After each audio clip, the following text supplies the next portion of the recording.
doing? AKA Scorzy. Yeah. It's weird to hear Kory.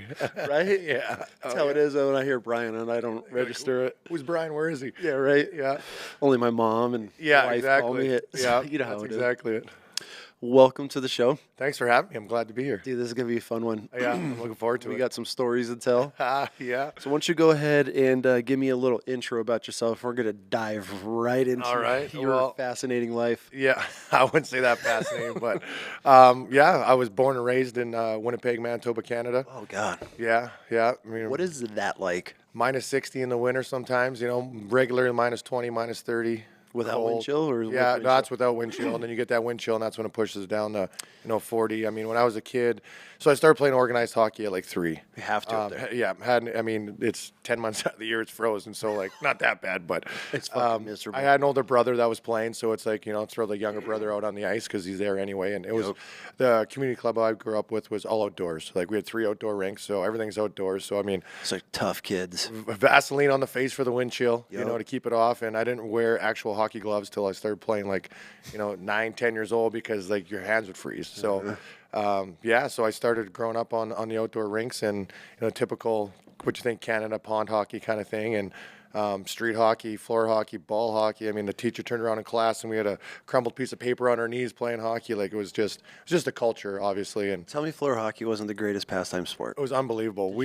Dude. Putting them in the oven and warming them up. Dude, taking your stick and curving it over the oven too, with the coils on the oven and getting Yes. that nasty curve on Just it. flick it. Dude, it's unbelievable. And even in junior high, every Friday the students could put teams in to play the teachers. So Really? yeah. And I had a group of friends that grew up with where we were all diehard.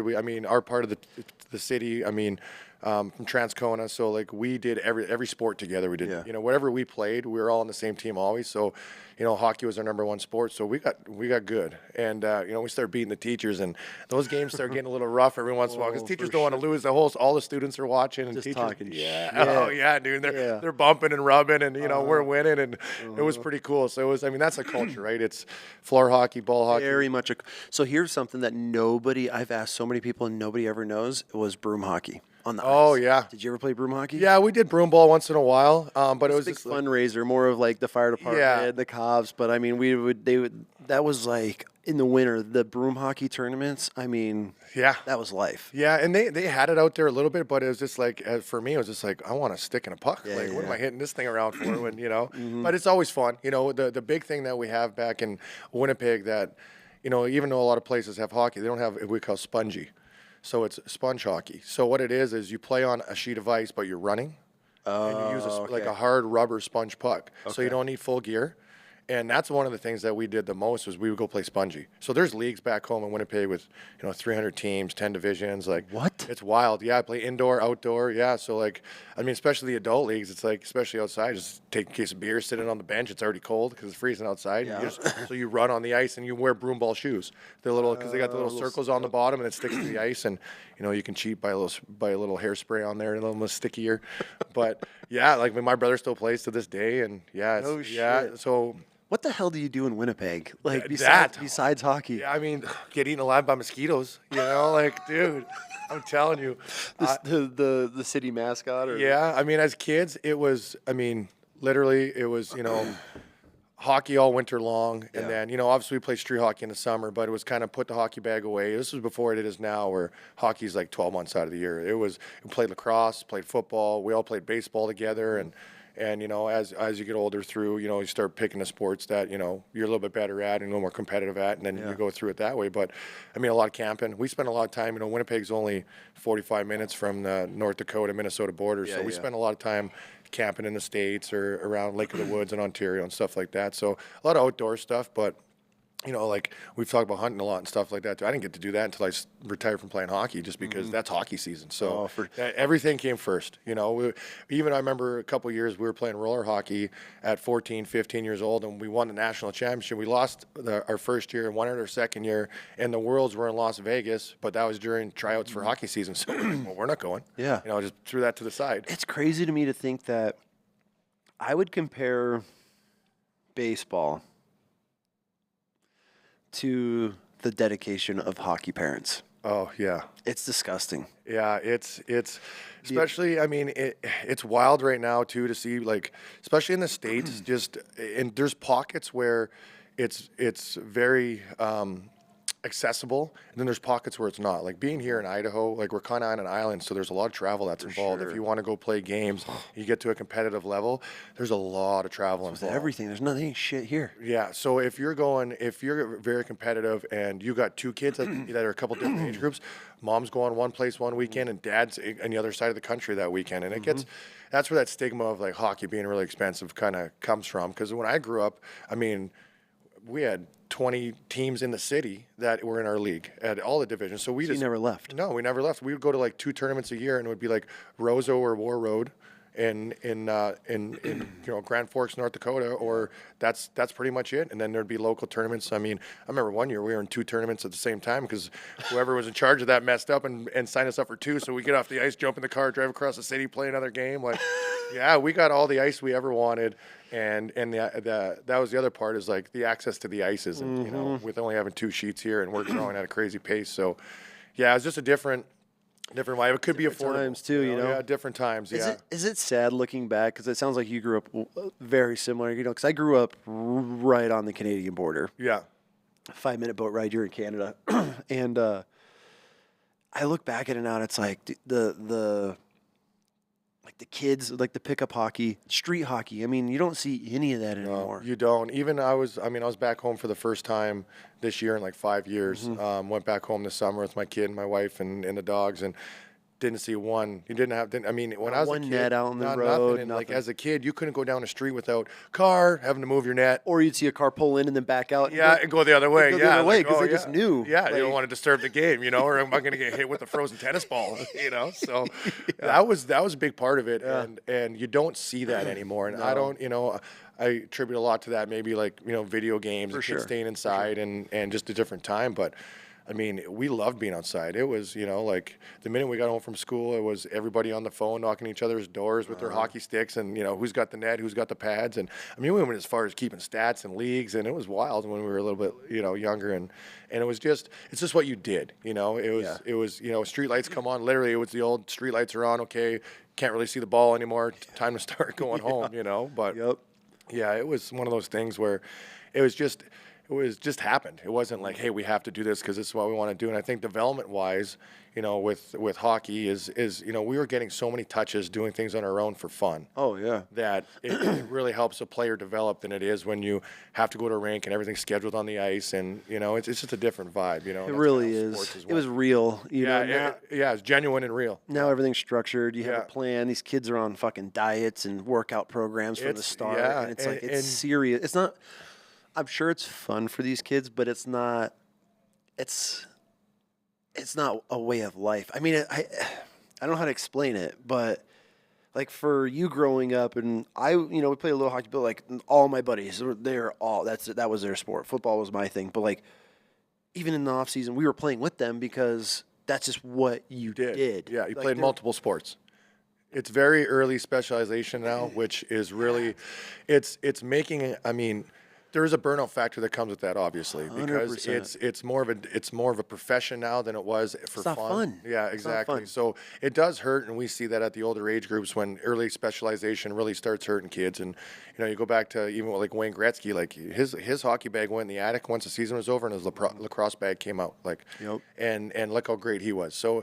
But when everybody's doing it, I understand as a parent, it's hard to not do it and fall because you feel like you're falling behind. Yep. If you go to the Kobe Bryant thing, 10,000 hours and he gets up and is doing it, that's a certain drive that only a certain amount of people have, and that's why there's only a certain amount of people that are that great out there. So yeah. I think it's tough. I think it'd be a tough decision as a parent too to focus on not doing that when you feel like your child's going to fall behind. So now everybody just does it. So it's a pressure. I feel like that. I mean, I'm even, my kid's 4 now, and he's starting to get into my learn to play program at the rink. And, I worry about that, like having that balance for him. But there is some kids that like you see at the rink that love it. They're at the rink all day long. Yeah. They have the biggest smile on their face, no matter how much they're there, no matter how many camps or clinics they put in, they love it. And those are the kids that I think, aren't going to burn out because it's a love for the game. Yeah. It was just different growing up. Not chasing dad's dreams. Yeah, right. And I think it's just different now from growing up where we got so many different aspects of playing hockey that it just didn't have to be at the rink, you know. And that with gets a coach and a private mundane. coach. Yeah, exactly. Because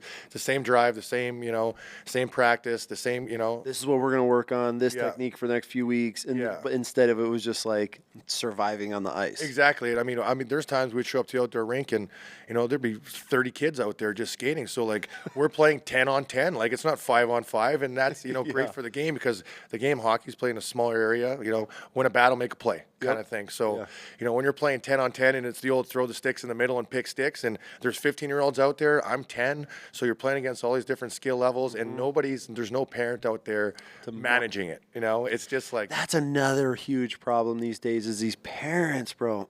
We were kind of those parents. Britt was 100% one of those parents. When our kids were fighting, you know, when we were on the road doing all the competitive fighting with them. But it's like, and for me, especially, like, I'm that, like, we're going to do it all the way. But when it comes to the kid on the field and, like, shit happens, I'm like, fuck, figure it out. Yeah. I had to look at Barry, like, let them, like, I don't care about the other parents screaming. Yeah. I don't care that our kid got kicked in the face. It's a sport we're in. Let them figure it the fuck out. Yeah. But now it's like every parent has an opinion. You're not right. I mean, I couldn't even imagine being an ump at a T-ball game these days. I see some wild videos online from that kind of stuff. Yeah, I would tell everybody. I'd be like, you're out. Like, I wouldn't even deal with it. It's not even worth it. No, and that is a issue we're facing right now. I mean, in all sports, I believe is officials. They don't want to be. They're not getting paid enough to be there, and everybody uses the excuse, well, they're paid. They should. No, they're not there to get abused. You know, and they're making enough to get a case of beer afterwards. Exactly. So it's real tough to you know, retain officials because they're getting abused, and it's not only by the players, it's by the parents, but it's by the players too because of just that lack of sportsmanship that's kind of went out of the game a little bit, and it's I don't want to say that when you do what I've seen is when you do so many private lessons, now you're taking a team sport and it's become very individual. Because that player is now, it's about them, it's about the private lesson, which is, I mean, it's been awesome for skill development.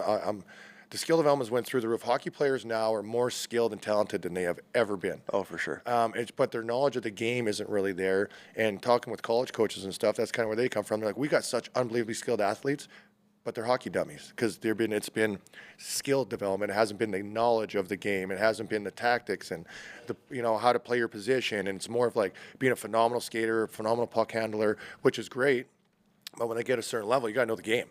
You know, so that's the struggle they're having at the older age groups that they're kind of finding as you funnel through this. Yeah, is this like, okay, phenomenal athletes. I mean, you watch some of these guys and what they can do with the puck where as a kid, you would get in trouble for trying to pick up the puck and do the Michigan around. Yeah, you literally get in trouble from the 4-year-olds do it on the ice. It's amazing what they can do.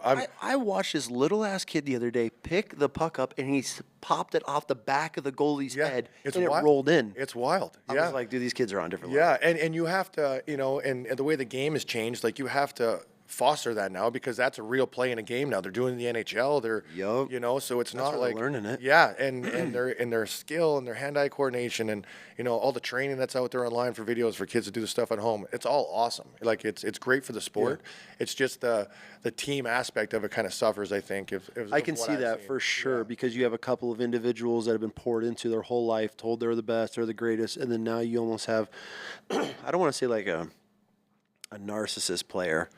But they've been taught that it's working on themselves, and then you integrate that into a team setting where it's not tennis or an very individual sport where that you got to be able to translate everything you're learning. Only relying on yourself now. It's like but when they're all this training that's going on, they're only training with themselves. With themselves, yeah, or learning everything with themselves, or a small group. So, but then when you go to a team.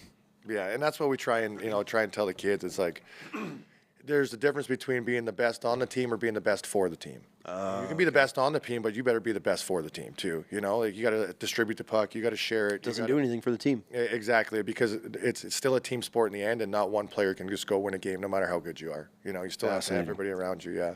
Well, yeah. So like, growing up in Winnipeg, going through that process of hockey all day long. That's all we ever did. I was provincial doubles badminton champion for like 3 years in a row. Like I did everything, dude. The fuck does that mean? Badminton. We badminton. call it badminton back home. You guys call it badminton. So badminton. Yeah, dude. Like, yeah, whatever you guys call it here.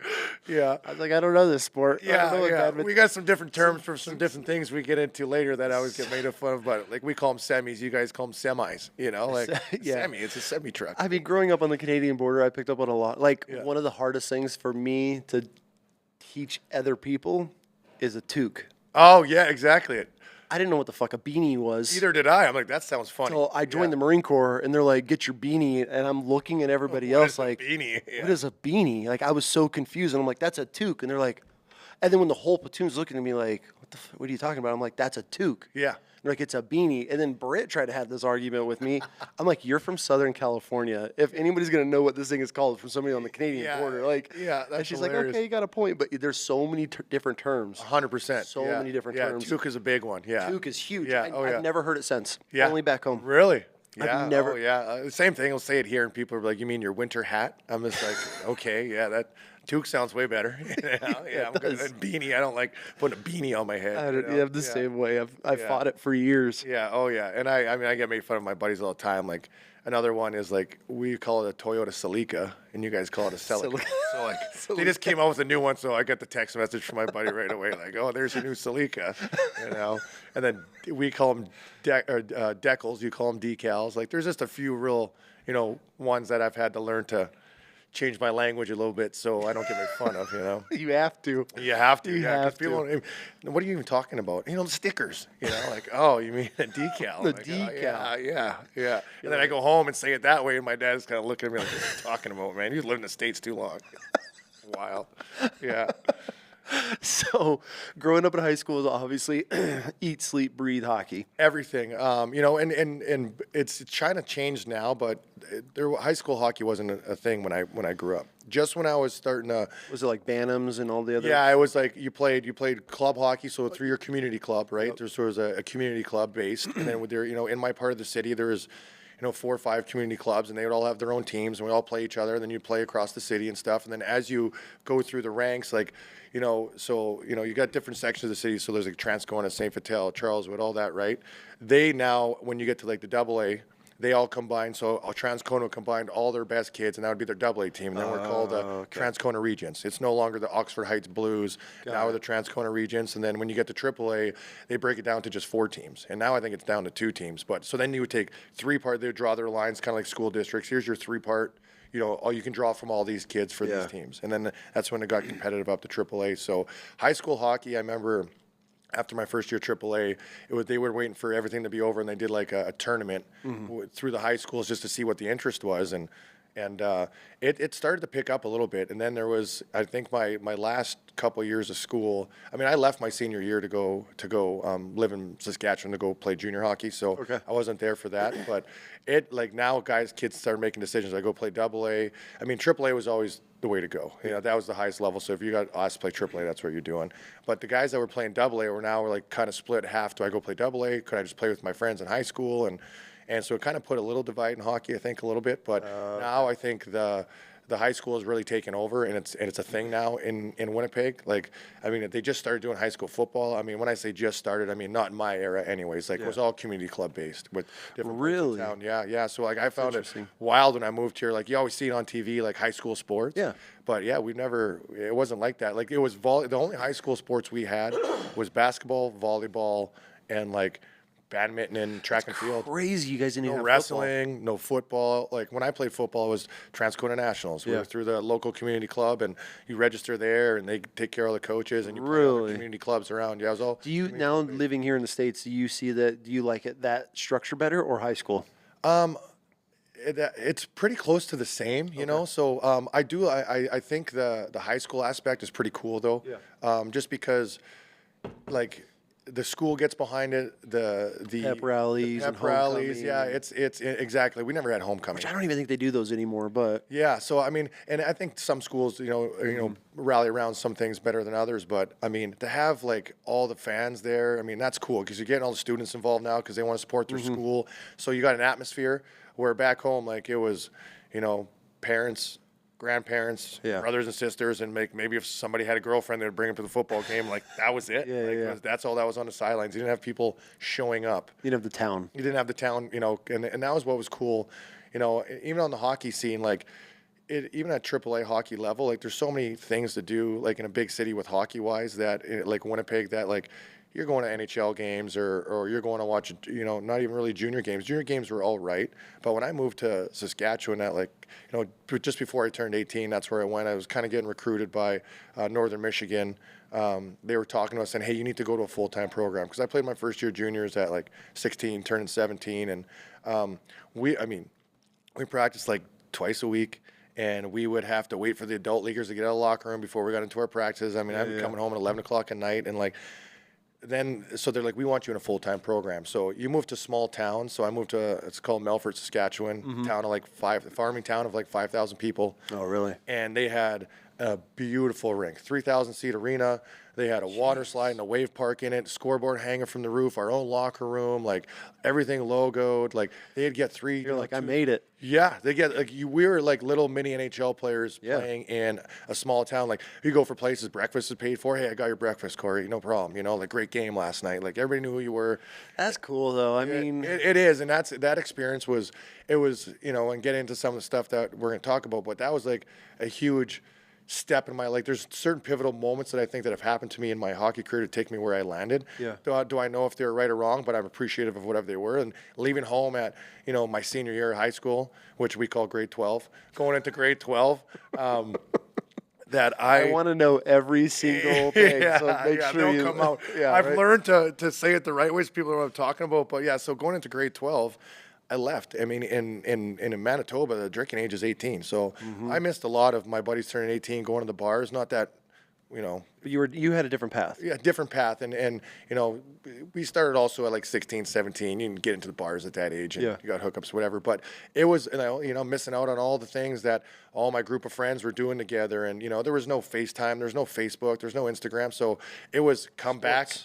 So I come back at Christmas time and I hear all these stories that I missed. And I'm just like, oh man, like I feel left out, So it's I could see that. So it was a big decision to be able to just leave that group of friends, leave everything. But I mean, you were chasing your dream though at the same time. 100%, yeah. And it wasn't something that, as a little kid, I've always wanted to play college hockey or NHL hockey or whatever it was. And I didn't really know what that entailed until it happened. Okay. Like as a little kid, you don't think about, you're like, I want to play in NHL. Well, you don't think like, okay, at all the sacrifices. 15, I'm going to have to do this. And at 17, I'm going to have to do this. And at 18, I'm going to have to leave my group of friends and move away and miss out on stuff that you think that you're always going to be there for. Would you do it all again? 100%. Okay, I mean, best decisions I ever made in my life. And I will say the group of friends I had were awesome because it didn't make me feel awkward when I came home. Like they're still my boys to this day. That's cool. We live everywhere and we're, on group chats and stuff all the time. And every time you see them, it's like you haven't missed them, It's like, so I got to give them kudos because it's not like I was some outsider coming back in, but that's what you think when you're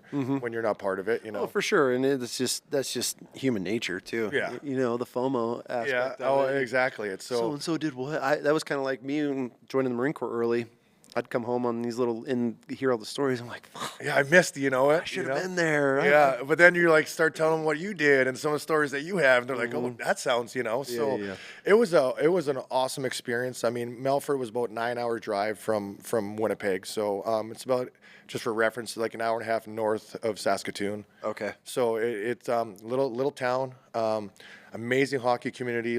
And when I say full time, it was our school went around our hockey. Our practices were during the day. So we'd come to the rink at 9:30 in the morning for check-in. If you weren't, in school or you were because you can play junior hockey up till you're 20. So I went at 18 my senior year, turning 18, and I was doing homeschool. I did some I showed up. Oh man, and this is again not knowing what was happening, but so I enrolled in school there. Okay. And this was the first day in math class, and obviously curriculums are different all over the countries and different places to go. And the first day of math class, they're like, oh, here's a test just to see where everybody is, and I'm like, I nailed it, I aced it. I'm like, oh, I'm good. Next class, like everybody pull out your calculators. And everybody pulled out those Texas Instrument $120 cal. I didn't have one. Yes. I've never even seen one before. Never mind know how to use it. Oh yeah. So I slowly stopped going to class and then just stopped going altogether. And then the very first day so I took a math and English class. The very first day of English class. Oh, bud, they wanted us to do. They're like, we're going to break up into groups, and you're going to do a presentation on Saskatchewan agriculture and farming. I'm like, oh.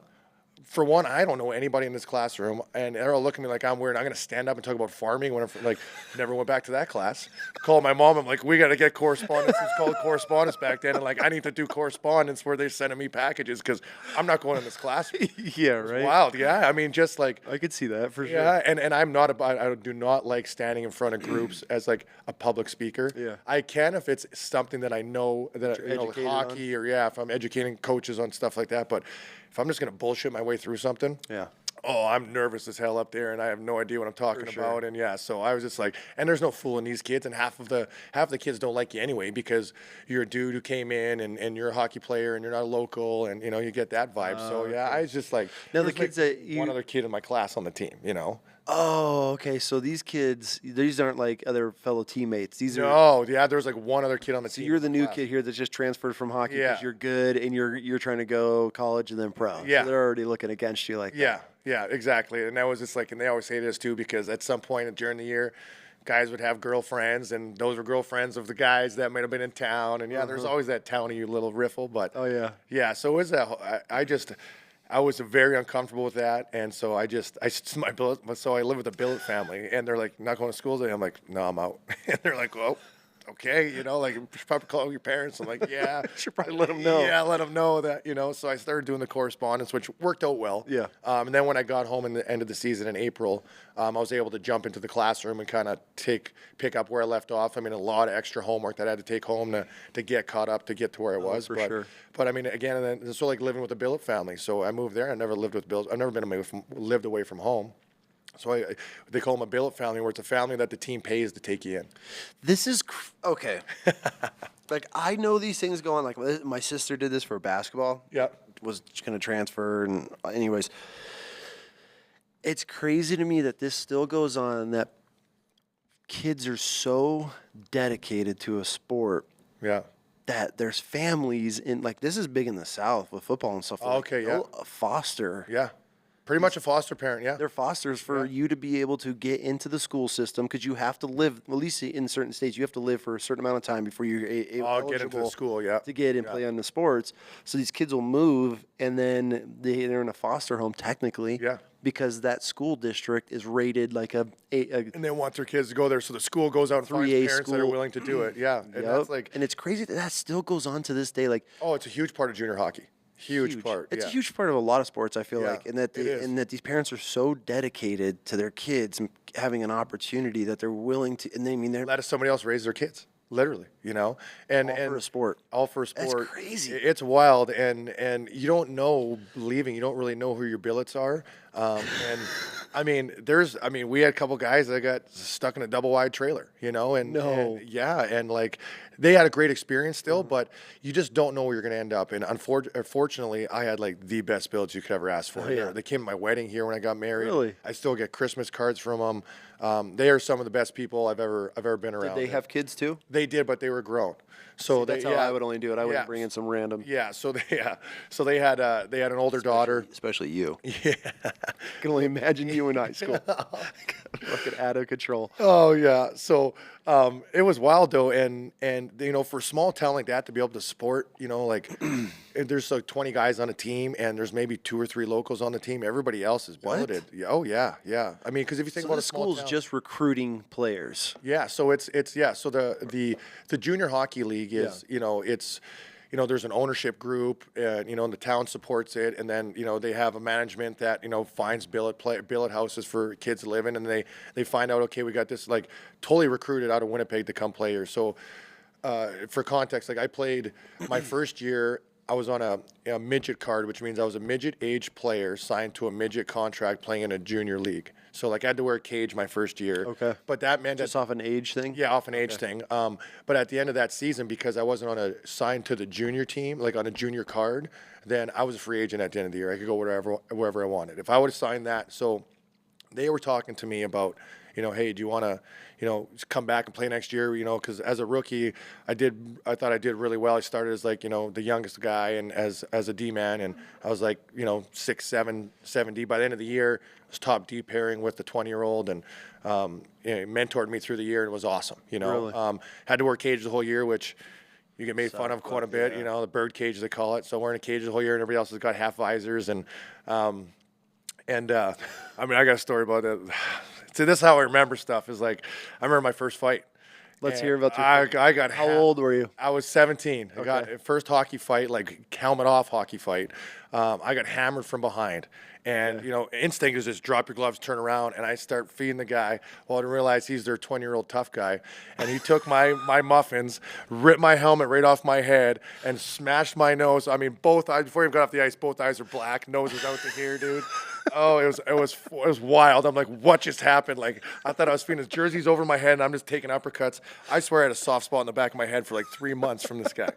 No idea what I was doing, but just like the instinct is like, you don't hit somebody from behind, get up. Yeah. Oh, yeah. So I go to the locker room, and my other teammate is in there already because he got in a little scrap, and he's just like, oh, bro. I'm like, is it bad? He goes, go look in the mirror. And I was like, oh, damn, So, and that's when I was still going to high school, living back home. So then I got to go to school on Monday, and the teachers are letting me just ice my face in the classroom, and everybody's just like, what happened to you? I'm like, dropped him with the wrong guy. I got to read him the game notes, I feel like you on skates, you got to be 7 foot tall. I would say mean, I'm like 6'3", so on skates probably like 6'6", 6'7". Yeah. I mean, I was only 17 at the time. I mean, and this was back when there was guys that was their job was to fight. For sure. Like that. They're dedicated. He was on the ice to go run somebody to hurt him. It was you. And I got put in that. Yep. And thank God I didn't get hurt from the hit from behind. Which in hindsight would have been better than what happened to me. But yeah, so that was my first fight. So did you learn anything from this fight? Yeah, read the game notes. Look, know who's the tough guy. Yeah, before you just start dropping your gloves. Yeah, big time. Yeah, and. So, I mean, you live and you learn, Right. And pick your spots, But so, I mean, it was a learning lesson, but it was also kind of like a badge of honor to get in your first fight, in your first junior fight. A real fight, hand, yeah. Gloves off, helmets off, because back then you could take your helmets off, and so. And in it not being a high school, you weren't suspended or anything. No, nothing. You're allowed to fight. You get a 5-minute penalty. See, where we grew up. Obviously, the high school, you got to fight, you were suspended. So a lot of the kids played on Bantams, which went into Canada. So you could play Canada leagues and US Bantams, leagues. yeah. So you could fight in Bantams. And so a lot of dudes would do that because you're not getting suspended from school. and that's the other thing with the the high school sports. You have to have a certain grade point average and all that. And that's why my path wasn't really necessarily set on Division I college until it kind of approached me, So like I wasn't sure what to do, and then they're like, hey, you should go to So now I get to go to Saskatchewan. So they recruited me. Northern Michigan reached out to me and a buddy of mine, and we're like, hey, like we think you guys should go play in a full-time program and develop more and be on the ice, 5 days a week plus your games. So you're on the ice 7 days a week plus pre-game skate, like a pro schedule pretty much. Like on game days, we'd show up to the rink at 8 o'clock in the morning. We have team meeting, get on the ice, have a pregame skate, go home, have a nap, eat our food, come back to the rink and play the game, and then there was just practice days, So everything else in between was a practice day. And that is your life. Your life. I mean, you're literally, everything you do revolves around, especially when you're leaving and the team's paying you paying to live there, and like paying your billets and calling for curfew checks and all that kind of stuff is. I mean, that's what they're there to. That's what you're. That's why I left home. Play hockey. Yeah, exactly. So that was. I mean, so. You leave home, you meet this billet family, and my billets were so awesome. Like the first probably 3 weeks, all the money I saved in the summer I spent because I was eating out every day because I was so like shy and embarrassed to like eat their food. Really? Or yeah, because I've never had to deal with this before. So like, they're cooking all this food for dinner and I would just eat one plate even though I wanted to eat three. And there was enough for three because they've been building. They know, like, and there was me and I had a roommate and we had 2 separate bedrooms in the basement and they're just like, eat. And I'm just like, no, it's okay. I'm good. And then I would like jump in my car and like go to A&W or something, like, because I was just shy. Like I didn't know, and then eventually like she pulled us aside and she would say, hey, we're going grocery shopping. Is there anything you want? Anything specific you want? And I'd be like, no, I'm good with everything. And then I would go buy like pizza pops or bags of chips or like, because I didn't know, and finally they pulled me aside like, Kory, like, this is what we're here to do. So eat. Like, if you're hungry, just go into the fridge. Yeah. Like, it felt like you're in a stranger's house. You don't just go in a stranger's fridge. Like, that's what you do here. This is what we're here for. It's your new home. Yeah, this is your new home. You got to get comfortable, and which was awesome. So after that happened, then, it got real comfortable, and they're just amazing people. I can't say enough about them. So they made that transition away from home awesome. Because again, there's no FaceTime. I had to have a calling card to call my parents. And I had a girlfriend from the high school back in the time. I racked up some phone bills on the calling cards, and you know what I mean? Because there's it's like, it's calling card, and the calling card runs out, and then like, so you're calling money on it. Yeah, more money on it. Tell me you didn't have your calling card number memorized. Oh, dude, 100%. The 50 digits, whatever it was. Yeah, I could sit there in the dark and dial it in the phone. See, that's how it was in Iraq, bro. Like, we didn't have sat phones and shit. You had to find a phone center. Then you had a phone card. Yeah. And you can dial. This is no bullshit. I know if you were calling home every day and girlfriends with a calling card, you can dial off the beeps, the tones. 100% are different. Every number, is a different tone. So literally could do it in the dark, and like I'd be like, I remember times I'd just be in bed at like 2:00 in the morning, just under the thing on the phone, just talking like. You have 2 minutes. Yeah, exactly. Like, oh, I got 2 minutes left. 2 minutes left. And if you're in an argument, you're like, oh crap! Like I got to feel this argument because I only got 2 minutes left. She's gonna think I hung up on her. Like, it was wild, dude. Yeah, like those times. But nobody will. These kids now have no idea. Struggle. No idea. Like, there's no seeing them. There's no, like, literally, like, if you want to see them, would be like, send me a picture. Like, take a picture. Even then, and those were wind-up cameras. Yeah, it was brutal. You had to go get it developed. Yeah, exactly. And so, it was different, but it was such an experience to be able to. Hilarious. And I really think I grew as not only a person, because now, like, my billets have friends, and so they're adults coming over. And I'm having adult conversations, sitting in the basement with them, and so I attribute a lot of that growing up, being away from home, to them, because it could have went real bad. If I didn't really have good billets who really cared about us and took care of us, and so that was awesome because I had really great roommates. I had the same roommate so I lived there for 3 years. I had the same roommate for 2 years, and then an absolute beauty of a roommate for my 3rd year, who came in as a WHL player, as an overager, so he's 20, and when you get to that age in the Western League, and that's always what Canadians grew up to aspire, is playing like the Western Hockey League or the CHL, and you would be like where you were from, it'd be like the OHL. Yeah, that's like the top tier junior hockey. But back then, and it's still kind of similar now, but you couldn't get, if you played one game in that league, you couldn't get a scholarship for the States, because they consider it like pro hockey. Now with all the NIL deals and all that kind of stuff, that all changed. Yeah, but so like you had to be very careful what you were doing. So like that summer, me and my dad drive out. We check out the rink in the summer. We check out everything and like meet the coach. We meet the front office staff, and like I was like, yeah, I think I want to do this. And at the same time, talking with the Swift Current Broncos, which is in the Western Hockey League, and that's kind of every player's goal is play there. And they got me taking fighting lessons during the summer with like Cam Barker. Really? And So you learned how to fight just for hockey? And hockey specific fighting. Like they would. Really? This is a thing? Yeah. Oh, 100%. Yeah. So we would meet at this school like I think it was once a week. And it was always like on a Sunday. So like I'm hungover. I'm like, so then this guy would bag us. So Cam Barker, it's his dad. Cam Barker played in NHL for a long time. And Colton Orr was the other guy that I was there with, who ended up going to Swift Current and had a long career in NHL for like 10 years, played for the Rangers, the Bruins, and the Maple Leafs, and absolute killer. And I played junior hockey with him at 16, and he was a 16-year-old in the league who was beating up 20-year-olds. Like, really?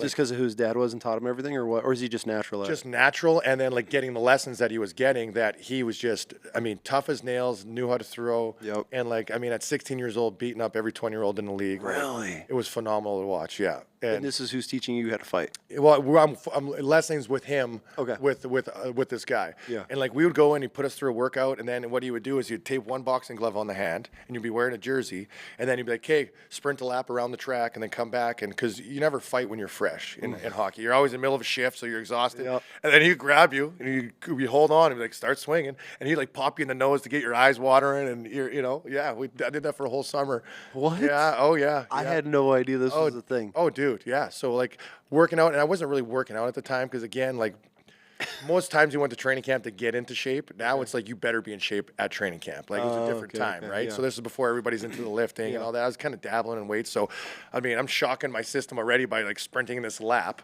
and then like I got a jersey on, and he's grabbing, he's tussling, he's pushing because you're working on your balance, and you got one glove on, he's popping you, and he's showing you how to grab, and because it's a whole.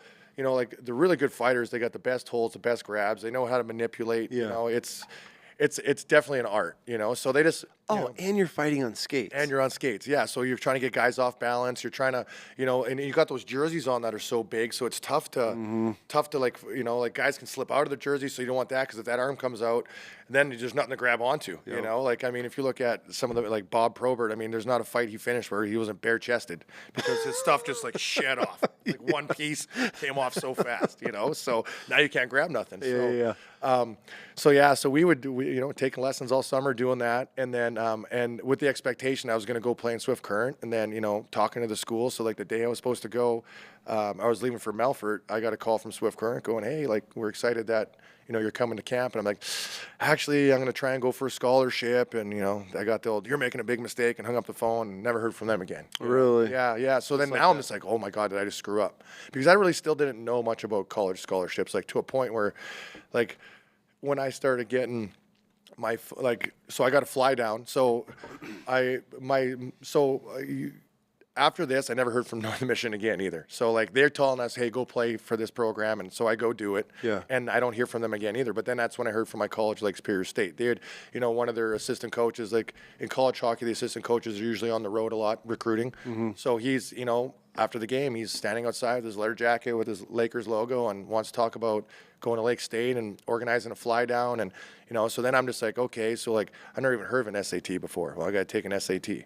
And at this time, I'm 20 now. So I've been playing for this team for 3 years. Oh, shit. I've been out of school for 2 years. And you got to take an SAT. I got to take an SAT. And the last thing that's been on your mind is learning. Yeah, 100%. And I didn't even like it when it was on my mind, So like, and that's the other thing that I didn't know growing up was like how important your grades are if you want a scholarship. Like because most Canadians, like, I mean, I still might be one of the only few people in my school that's ever gotten like a Division I scholarship. So like, really, yeah, like so the school didn't know how to help me. Like they weren't preparing me for that path, So, but the junior team did. So once that happened, then they organized because there's a lot of guys on the team that got scholarships. So they organized like twice a week. We would meet and they would bring in a guy that would help tutor us and do like.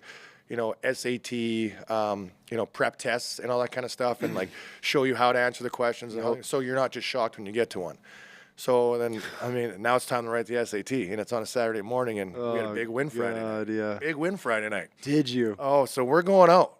The boys are going out. We're gonna have a blast. You got an SAT the next morning. 8 o'clock in the morning, and I'm rolling in the house 4 o'clock in the morning, buckled. So. Wake up, alarm goes off, and I'm sweating. I'm still drunk. I got bad stomach cramps. So I go take this SAT, and I just bomb it. I think I got like an 800 or something on it.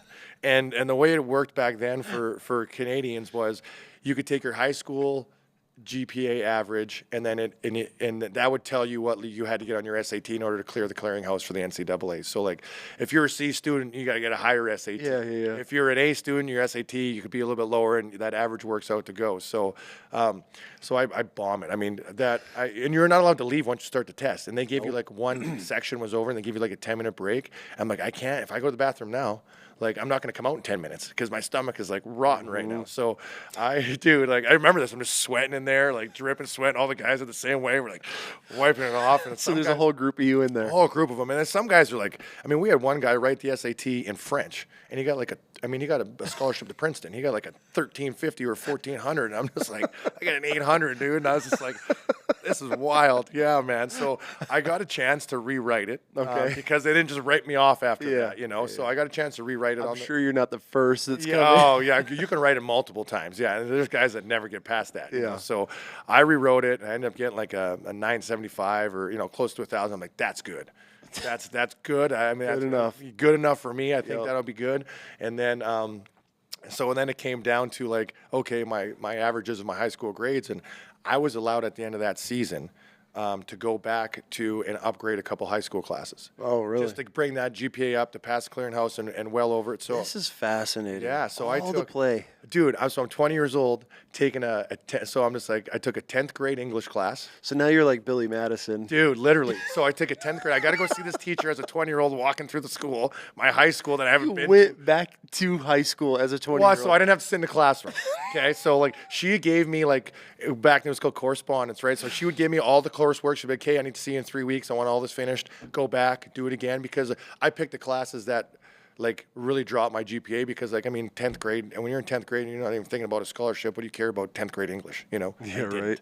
You know, so like I think I had like a C or a C minus in it or something like that. So I went back and upgraded and got like a B plus or an A or whatever. So that was great. So then I took a 11th grade history class, and which the history teacher, awesome dude, loved hockey. His brother played in the league that I was playing in, you know, years before me, and understood, you know, what we were doing here. And I'm just like, you know, like I need to be in this class in order to have my GPA where I need it to be. And he's like, all right. And like, I mean, this guy he taught like the Summit series, like he taught hockey history, Canadian hockey history in his class. And so he gave me this packet, and he's just like, okay, come back in like 3 weeks and we'll chat. And I come back in 3 weeks, and he's just like, okay, here's the exam. I go, what?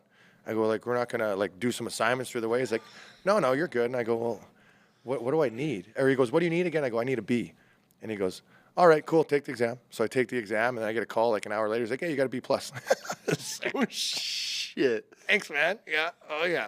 So I don't know if I did or not, but we'll take it. He's the man. He's just like, I'm not going to stop somebody from getting a scholarship, you know. So good for him, man. There needs to be more people like that. Dude, so I don't want to say his name because I want to get him in trouble. I don't know if he's still a teacher or not, but hey, shout out to you, because that was unbelievable. And shout out to helping me live my dream. Yeah, exactly. But that's how important, like, the things that I didn't know at a young age that could have set me up to be, you know, I put myself through so much extra work. All of because us. I had no idea. You know, and that's what I love about, you know, where I am at now, is just talking to, you know, if I can talk to parents or I can talk to kids and explain to them like how important like even your 9th grade is to start really, if that's your dream, this is what you gotta, this is the line you have to be. It's not just the sport. It's not. That's just a part of it. And look at these athletes now on the field. I mean, the knowledge that these quarterbacks have to know. Oh, that blows my mind what they can do, and the recall they have. Like, you listen to Aaron Rodgers talk about a play 6 years ago in Game 3 of the season. And they're making audibles and changing and shifting, and it's just like you can't. It's wild, yeah. The days of just being going in there, it's totally different. So it was such a learning process for me that, you know, I learned that like, do it right the first time, because that extra work, really, I mean, it could have costed me. So then it goes into, okay, I get to fly down. I fly into Lake State. Because of where it is, it's in Sault Ste. Marie, Michigan. Okay. So it's like the Upper Peninsula. So I had to fly into Sault Ste. Marie, Canada, and then they picked me up there, and it's just a bridge that goes over the Soo Locks. Okay. And then the campus is right there. So they picked me up. That's nice. Yeah, it's a real cool deal. So they picked me up. Meet the coaches, see the locker. I mean, unbelievable facilities. A small Division I school is the only Division I sport there, but Michigan hockey's, you know, Michigan hockey football don't play big time. Yeah. So beautiful facility. I mean, I've never seen anything like this before. Like the oak stalls in the locker room and the logo and the carpet and our own gym, our own. So they got some money. Sauna. Oh yeah, and they won the national championship in like the early '90s, like '92, and then again in '94, something like that. And the Illich family, who owns the Red Wings, donated a lot of money to them after that, so they could build this facility, the Taffy-Able Arena, it's called. Yeah. And just gorgeous facility. So I mean, I'm just shocked. You know, this is amazing. awesome. You know, they send you out with a couple players. They take you to dinner. You know, we went across to Canada and had a little fun at the bars over there because it was 19 on that side. Ontario's a little different than Manitoba, so it was 19 on that side. But I was 20 at the time already, pushing 21. And so they take you out, you go out, you know, you have some fun, you're hanging with the team, get to know the guys, and then you go back in the morning. The coach meets you at the, you know, you stay in the hotel. He picks you up. And Are you by yourself, or is your dad with all you? by myself, yeah. You don't have no parents with you or anything? No, by myself, yeah. So I mean, again, learning experiences, right? Dang. And so I mean, Oh, professors. I guess you're 21 at this point, but Yeah, it's still, I mean, 20. your dad's like helped you through all this, right? Or Oh, no? I would have been nowhere without my parents. And they didn't want to be there, or they couldn't Well, be there? I don't think they got invited to be there, to tell you the truth. Oh, Like, okay. it was just, Okay. hey, we're going to fly Kory in. And, Yeah. you know, obviously it's a lot cheaper. And they flew me in, you know, so I don't know what questions to ask. I don't know. I know enough to ask, like, where do you see me in your roster? Because, I mean, that's what I was thinking. That's what you know, like, matters. when I went to college, it was to stay eligible. I wasn't worried about, you know, like, so I took criminal justice was my major. I was just Yeah. like, I want to take something that's, you know, easy and that I can Mm-hmm. stay eligible with. And so I told them that's kind of what I was leaning towards, but I still never really looked at college courses or anything like that. So they they introduced me to the professors. They showed me the dorms. You know, guys are hanging on the dorms. I go watch a practice. I go see, you know, sit through a video session, all that kind of stuff. See them working out, and just like, you know, they're all. I mean, and I'm watching this now, and like, I mean, especially for hockey, they like to take, you know, players at like 20, 21. So, I mean, by the time you're graduating, you're 25 years old. Like, Yeah. these are grown-ass men that have been working out for 4 years. sure. Like, Putting I'm on looking in the weight. weight room going, these guys are beasts. And our coach was a workout-aholic. Like, that's what it was like. We're going to outwork every team. We're not be the best skilled, but we're going to outwork everybody. So I was like, holy crap. Like, I didn't know what I was in for. And Little change of pace. Exactly. And so I'm just like, wow, this is unbelievable. So I take the flight out and I go back home. There's no official offer. I didn't sign anything. It was just like, you know, so and then the season continues and there's an all-star game and I got selected for the all-star team. So we did the Northern Saskatchewan division played the Southern Manitoba division, like a crossover between the two leagues. Okay. And then vice versa, the Southern Saskatchewan played the North. So, and this one was being held in like Winkler, Manitoba, which is like a couple hours or not even outside of Winnipeg. So I had an awesome all-star game, like phenomenal all-star game, did really well. And you played defense, obviously. Yeah, I right? played defense, broke up I remember the one play that I was probably the one that got the coach to talk to me, but I broke up a 3-on-1, laying down, stopped the cross with a stick, and I sent the guy in a breakaway and he scored, and it was just awesome. So I'm talking to now Maine, the Maine Black Bears, which in college hockey is like one of the holy grail teams. Like Really? They're like a Minnesota Gophers. They're like a Michigan Wolverines. It's Okay. the Maine Black Bears. Like Paul Correa played there. You know, the coach of the Boston Bruins played there. Like It's got some history. history, and it's like one of those known programs. And Yeah.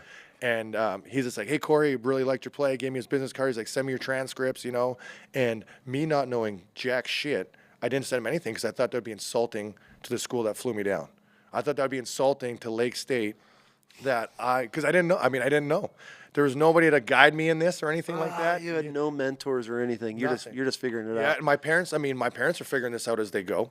You know, Yeah, of no course. idea what to do, and they're just like, and then being from like my dad being from the old school, he's just like, you got somebody who's offering you something right now. disrespect 'em. Exactly it, right? And I felt the same way. Like, man, if I go on a fly down for them and they hear about it, what if they yank that offer and they don't make me this offer? I have And, like, nothing. Yeah. Yeah, and then I get where you're coming from. yeah, for sure. so like I didn't know what to do, so I just I got an offer, I'm gonna take it, you know. So I didn't even call him back, I didn't nothing, you know. And not to say I would have been on that team, but it was an opportunity. And come to find out when I get to college, it's like, oh, Dad, I went on like 4 fly downs, I went on 3 fly downs. I'm just like, oh, you take them all? They're like, yeah. I'm like, You're like, who offered you? yeah. It's like, I had no idea about this shit. Yeah. Oh my Yeah. So God. again, learning, you know. But growing and learning. yeah, but I mean, these are the things that like, where would have I ended up then? You know, I'm here now. I got an amazing family. You know, all that. I had an awesome career here. I got an awesome job here. So like, what would have if I went down that path? Who knows? And I don't like to play the what if game, but Yeah. I like to be thankful for what I have. So Absolutely. so super stoked on where it landed me. And I know, you know, at Lake State when I came in, and we had like 17 freshmen come in. So I knew if I just played well, that I would have a spot in the lineup. Oh shit. Yeah, a So, new coach came in, kind of cleared house. Okay. And he was a coach that won back in the 90s, and he left for a few years, and he he came back, and which is a good thing. I mean, yeah. So he's a winning coach. His style was a little old school, and I think a lot of guys left or transferred out because you could transfer out, but you'd have the red shirt for a year back then. So they didn't like it. They didn't. I mean, because he's hard work. So, another lesson is, I should have started working out hard after seeing what they were doing, because when I showed up that first year as a freshman, I couldn't walk for 3 weeks. I had such bad shin splints. Really? Dude, I missed so many classes because like we would get to the rink at 6 a.m, jog to the coach's house, and like he lived on a hill, and we're running hill sprints. We're doing all these sprints, and then it was 8 a.m. class, and then it was go back for practice at 2 o'clock, and there's NCAA rules where you can't be on the ice for a certain amount of time. So like we're just doing like 2 a days, 3 a days, and like now we're lifting, now we're doing this, and then like you go from 2 to like, I mean, there was times where he had to call a cafeteria to keep it open for us because we were working out for that long. We'd be running in the track. We would be. Those are the best coaches. Dude, it was phenomenal. Like he transformed, like my body transformed those 4 years in college. Like I looked like an action figure by the time I got out of there. It was phenomenal, you know. But I made mistakes along the way with that too, so that whole year, and now I'm missing classes because like in my head I'm like, I need to play. I'm not worried about classes. Like, so my first year, I got put on a performance plan where like at some point they called me into the locker room or to the coach's office, and he's like, you have missed like 30 classes. And like, do you realize you have to stay eligible and you have to do this? And I'm just like, I don't want to say it's because I'm working out too hard, you know? So I'm just like, no, you're right. I got to, this, and this. And they could have just gassed me right there, but they didn't, which was amazing. But what they did do is I had a sheet of paper that had all my classes on it. And after every class, I had to go up to the professor and get him to sign it. And then I had to hand it in at the end of the week before the games. If I was missing a signature, I wasn't playing. Yeah. Oh, yeah. You missed 30 classes before they got... Before Christmas, dude.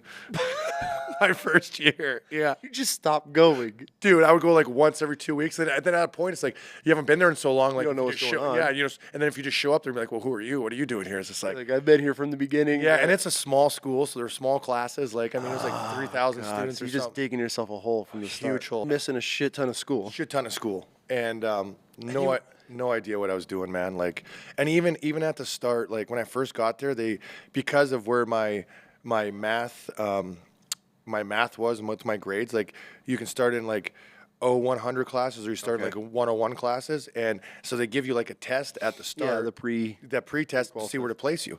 Well, I literally, you know what those like Scantrons are? Yeah. I literally like spelt my name out in the test and then handed it back in because like it was time, like all the teams there, like everybody's going places. I wanted to go party. So like, again, just screwed myself. So then I have to go back and take these classes that like I passed them all. 101 classes already. You have to do them again? Oh, before 101, 086, whatever they're called, dude, like remedial. The pre-101. Yeah, literally, because again, I just filled stuff out because I wanted to go play.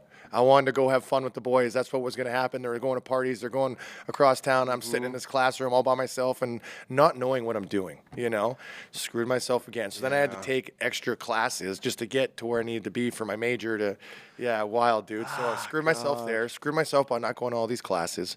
And you're still in school. I'm still in school, and this is my freshman year. So, like... Freshman first semester. First semester, dude. And, like, just putting myself behind the 8 ball like you wouldn't believe. Yeah. So, I learned. Obviously, I learned, right? So, I learned from that, straightened myself up, went to all my classes. I mean, obviously, there's always a way to get around stuff. Like, I mean, the real big classes is, like, 300 people. Like, if it was a day that I did have to miss it, I would just show up at the end of class, and when people are leaving, there's 300 people in there. He doesn't know if I'm there or not. Yeah. So I just walk in and be like, hey, it's time to sign my form again, and I get it signed. No shit. I would have done the same. Yeah. Oh, 100%. Yeah. So, I mean, that's what they should teach you in schools, like how to get around stuff. Because once you get out, it's all cheat, steal, like what do you manipulate, figure it out. Why rewrite everything that's been written already when you can just get it from somebody else or somewhere else? I think guys like us, like we were prepared for the real world by fucking off in high school and figuring out exactly. How to get away with everything and all the loopholes. 100%. 100%. So like get through my freshman year. And then now I'm working out hard, starting to transform the body, starting to work out. And then I come home and all my buddies are working out now, which is awesome. But they're not working out to be hockey players. They're working out for the beach. So 2 different kind of workouts. For sure. So I go ahead and put on like 10 pounds of muscle in the summer, lifting heavy, not really doing the plyos, working out. Like I came back with the least amount of body fat I've ever had, but the heaviest I've ever weighed and the slowest I've ever been. Yep. Because and they're like, what? Like, you look great, but what the hell were you doing? You didn't follow the workout plan? I'm just like, well, I'm working out with my buddies doing, and they're like, dude, I had to go in the Fat Boys Club. Like, this was back when you were allowed to have that stuff. Yeah, the Fat Kid I program. had like 8% body fat, and I'm in the Fat Boys Club because I was like 235 pounds of just giant on the giant tank that couldn't move. So I just had to go in the Fat Boys Club. Had to run after every practice until like and I had to start lifting lighter but more reps. More work again, man. And now like I've never really thought about it this much until we've had this conversation. How many times I screwed myself. Just follow the plan, man. Some of us are learn the hard way, dude. We got to swim upstream. Yeah, exactly. That's just fight everything. Wired. Yeah, that's just how we're wired. Yeah. Man. So I learned the hard way. I figured it out though. By the end, I was where I was supposed to be, and I mean, I have to think like I played a ton in college. I got every opportunity. So it never affected my ice time, which is like where I gauged the stuff by back then. It was like my ice time. So if I'm skating by and I'm getting away and I'm still getting to play, then I should be okay. Even though I could have set myself up way better than I was. So was it? I mean, once you got the learning curve out of the way, was college pretty skate? I mean, I thought it was easier than high school. Because it's like you got a couple classes, you have, it's not all day. You go to a couple classes, it's broken up. You have a night class, like, and I really got into it, like the criminal justice stuff, the firearms training, the even like stuff that I'm more interested in now than I was in college, like the humanities side of stuff where they're talking about ancient Rome and ancient Greek. Like, I'm just like, what? This is stupid. And then now, like, I watch every movie on Netflix that comes out about Rome and barbarian, all that kind of stuff, Viking, whatever it is. So, like, I found that once I got dialed in and I actually cared about what we were doing and like I understood that, hey, you can't just be screwing off. Like, I found it like the actual work when I did it was easier in high school. Right. Yeah. And doing it the first time the right way. Yeah, 100%. So, college was awesome. I mean, craziest college story. Okay, no, pause. Craziest college fight. Craziest college fight. If you're in there in the dorms or wherever you were staying with a bunch of hockey players, I know you guys got in some. We actually that's funny you say that because we didn't get in fights in college. Really? Because we were under such a microscope. Oh, okay. So like our first year, so we had I wouldn't say a fight, but we had a riff with what we called the extreme team, and they were all the guys that did like the rope climbing and like they like to do the extreme stuff, so we called them the extreme team, and got a couple stories about that. It almost led to fights. It led to some rallies outside their houses and stuff like that. But yeah, we were under such a microscope that we couldn't, we had to carry ourselves as best as possible. But so the extreme team, they pulled a prank one time and on a couple guys on our team. So after our freshman year, we were allowed to leave the dorms and we lived in like the town, like side by sides pretty much.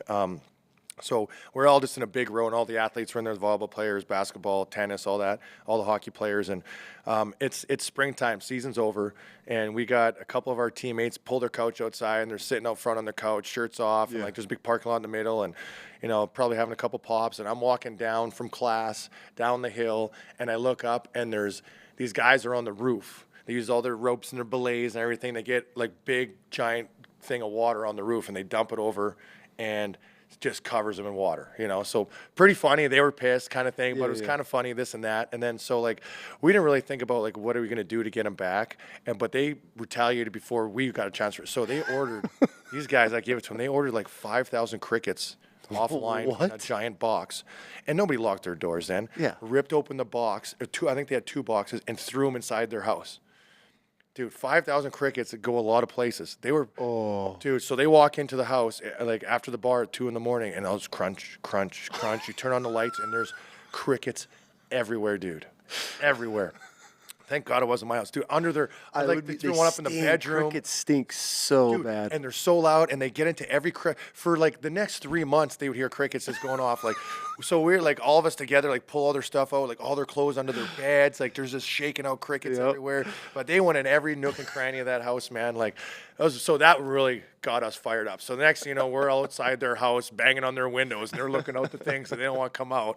And guys are on the hoods of their cars, peeing on the windshields, doing all that kind of stuff. Like, so that almost escalated real quickly. But again, like then you got the captains on the team. They're like, guys, like, this turns into something, you know, We're all done. we're screwed. You know, it's going to affect us more than it's going to affect them because they're just students, you know. Like, Crickets, that's a good one. Dude, wild. I had to hand it to him like, that's pretty funny because it wasn't my house. Dude, we in high school we had this teacher that this dude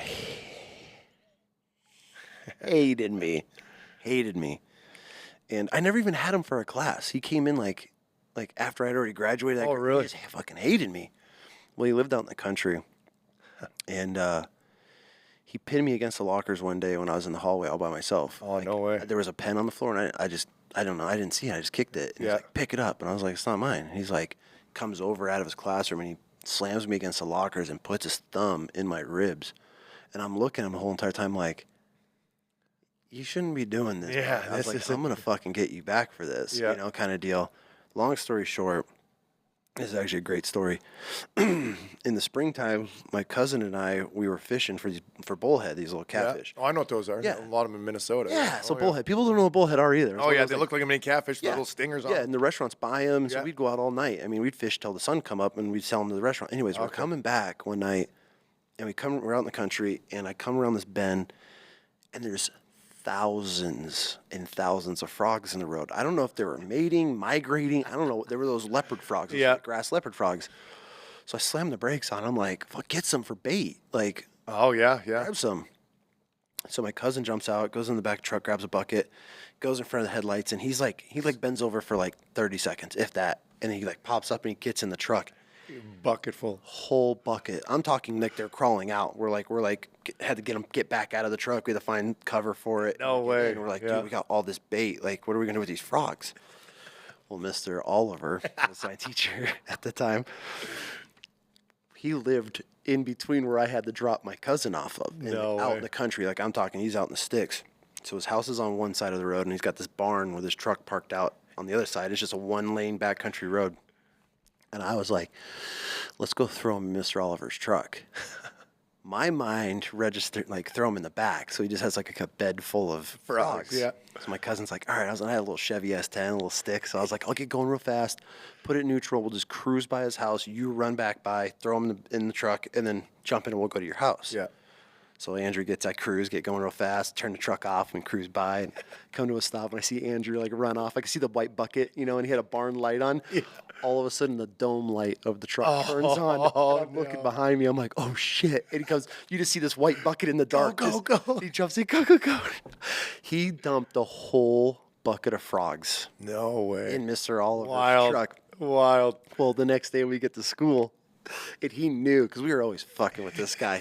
My dad hit his mailbox. My dad plowed, so we would just take out his mailbox. And so this guy was just a dick to me. So the next day we come back in, and he's standing in the doorway. I had him for a what are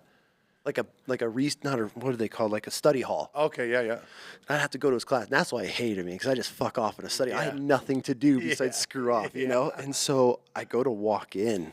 And he like pins me in the door, and I was like, "Good afternoon, Mr. Oliver." Like, how's your day going? And he pins me. He's like, "I know it was you. And I was like, "What are you talking about, Mr. Oliver?" And he's pushing me into the frame of this door, and he lets me in, and I go sit down, and my cousin's coming up, just like pinned to the door, like because my cousin's in the same study hall with me. He has us together, and same thing, comes in, pins him to the door, and I'm dying laughing. We would catch frogs that whole rest of the year. Anytime we ever caught a frog, we'd put it in a glass jar and put it in his desk, or we'd leave it on his desk. We fucked with this guy the whole entire season. He hated us. Awesome. But, so my other cousin ends up buying the truck like a year later, and we were like, "Hey," he's like, "Did you ever find a frog in there?" He's like, "How did you know about the frogs?" And we're like, "There was frogs in it?" And he's like, "It always had this weird smell, like a mildew funk smell to it." And he's like, "So my dad and I decided to start taking it apart one day." And they started unbolting everything, and he said there was just dried, crispy frogs up in the air vents. They were in the seats. I felt bad. Yeah. I don't know. It's just in high school. You don't they're going to get stuck in there. Yeah. And he said every single thing that they tore apart in that truck had frogs just dried up in it. No way. That's hilarious. Yeah. So I couldn't imagine crickets. Yeah, That's dude. even worse. But there's probably people for a year later worrying about those crickets, you know? 100%. Yeah, wow. That's a hilarious story. Yeah, Mr. Oliver, if you're listening, you got what you deserve. Yeah, right. He's one of those. That's we got him funny. a few times. Yeah. Well, that guy was public enemy number one. He was on my target list. That is hilarious. Yeah. That is hilarious. Yeah. Anyways. Yeah. So that was yeah. So college, like again, like we had to be on our best behavior under a microscope, all that kind of stuff, and then my senior year, we lost out in the playoffs, and that's how I got to Boise. I got recruited. Agents start reaching out to you a little bit here and there, and then the coach I was dealing with wasn't a big fan of the agent, so the coach just called me directly, and his name was Derek Laxell at the time, and he's been up and down the NHL, American League. I think he's in Coachella right now but awesome guy. Reached out, brought me in my senior year, so I left in like March and came here, and they're waiting on the visa work because I'm still Canadian at this point, so they're working on my visa work, and I play my first professional. So I go on the road with them, and we go to like in a time like Long Beach and San Diego were in the league. So like I played my first pro. How is that? Wild, dude. I played my first pro game in Long Beach against the Long Beach Ice Dogs, and their ice was blue. And their red lines, the blue lines are yellow. It was wild. Like to play your first game on something that different. Extreme. I couldn't see the puck. I was just disoriented while I was out there because it was just like such a different. You only know one thing. Only one thing, like white ice, like blue ice. This is, and it's a gimmick. I mean, a lot of the time back then it was a gimmick to get people to the rink and all that kind of stuff. So play there, and then we go to San Diego, and the awesome part was my college roommate. I'm roommate with these two brothers, the Adamak brothers, Mark and Mike, and up to this day, like some of my best friends. Yeah.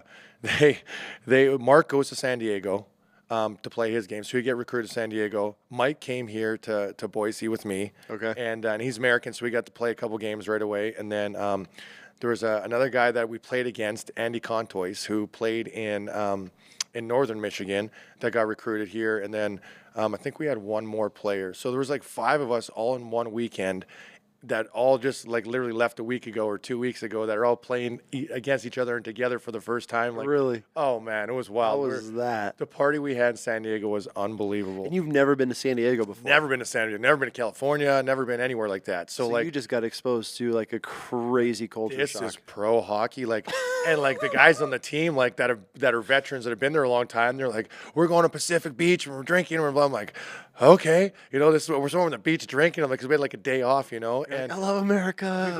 Dude, we go back to the hotel and like there's pool party. The pool's closed, but we're all in the pool. Guys are falling over the wall trying to get in, landing on the pool furniture and just shattering the plastic tables and stuff. And like, I'm like, this is wild, dude. Yeah, like this is what I've been waiting for. Exactly. I've made it. Yeah, exactly. Like, I get paid to do this. Like, wow. Yeah.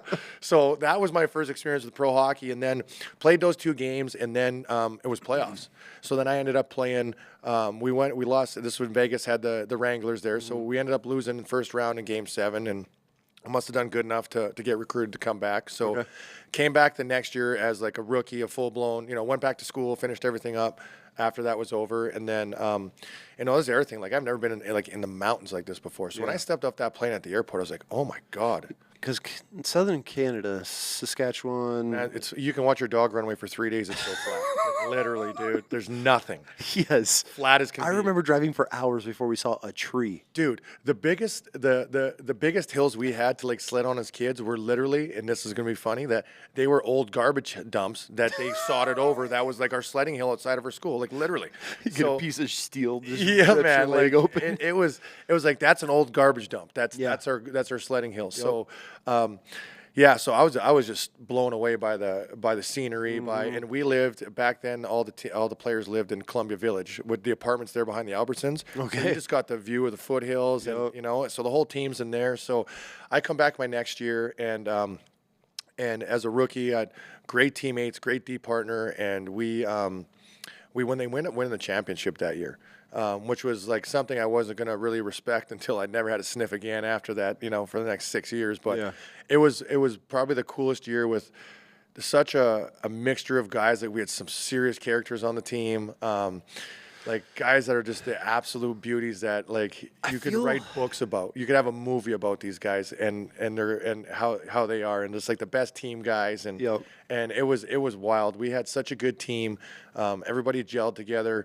We had guys going up and down to the American League, guys going to the NHL after that. A couple guys on that team. There's like 3 or 4, I think, ended up in the NHL. We had Jeremy Yablonski on our team, who was like, I don't know, for people in Idaho, he was pretty legendary around here. He ended up, during our playoffs, he kind of got left off the roster, and he had an MMA fight when they were doing the MMA fight. Yeah. He was a heavyweight champ. He beat the guy in like 7 seconds. Really? Yeah, and like we had him his jersey on the thing. There's a news clip of it, and we're throwing him his jersey, and he's on the balcony. Like, it was unbelievable. And the other team is there watching this, knowing that this guy's a killer. About to play. Yeah. Oh yeah, unbelievable. So we had such a mixture of tough guys, skill guys, and just like characters on that team that it was such an unbelievable year. And we all stuck together. We all, like guys stuck up for each other on the ice. It was such a cool experience that, that's why I came back. And I met my wife, like March of that year. We started dating, and then I come back in the summer, and then eventually started staying here in the summer. But so then obviously I wanted to come back the next year, coming off a championship. So then I came back here again. We lost out in the first round of playoffs, and it was very disappointing after coming off a championship like that. And then came back again for a third year. Had a good year. Like, personally, I was having good years in between this, so I was always developing as a player, getting better. And then was kind of like, okay, it's time to maybe try something different. So then I ended up going to Europe, playing in Holland, in Tilburg, Holland. How is playing in Holland? It was unbelievable. So the coolest thing was the culture there, like super welcoming. When you start speaking English, it was either they were too scared to speak English with you, which was like funny because like I can't speak your language. So if you're gonna try to speak mine, I'm not gonna make fun of you for it. Like, but I mean, the cool part was you could pretty much get by anywhere you went because somebody could help you out and speak English, and you could understand what you're trying to order, and it's like it wasn't too foreign, And we're about an hour, just enough to realize you are in a foreign country. 100%. Yeah. Old buildings, the cobblestone roads, like when you get there, like I get pick up the airport in Amsterdam, and because we're about an hour and a half drive from Amsterdam, about an hour train ride. Oh, everyone's come visit you when you're close to Amsterdam. So I had buddies come visit my brother. And it's phenomenal, dude. It's the whole culture there was awesome. Like I've never seen like so many people on bikes. Like school would get out, it would look like the scenery behind the bikes were moving because there's so many people on a bike. Nobody look like people like on an escalator and it looks like they're not moving, but everything else is. That's what it looked like on the sidewalks with bikes. Like really, every dude had a girl sitting side saddle on the back of the bike, and there'd just be. You go to the grocery store, there's 100 bikes outside. You go to the train station, there's 1,000 bikes outside, just all locked to each other and like really. Wild, yeah, wild. And we had some awesome people on the team. I had another Canadian roommate that I was living with out there who was from Edmonton, and I mean, we learned a lot of things there too. Like, the first day we're like, well, we need to get some food, so we go spend like €100 at the grocery store and come back, and like 2 days it's all bad because they don't put preservatives in their food or anything there. So like, we're like, why is the freezer this big? How are we supposed to put all this stuff in there? And it's like, well, you go every day and get your food kind of thing. Oh shit. Yeah, so did a lot of that. We had.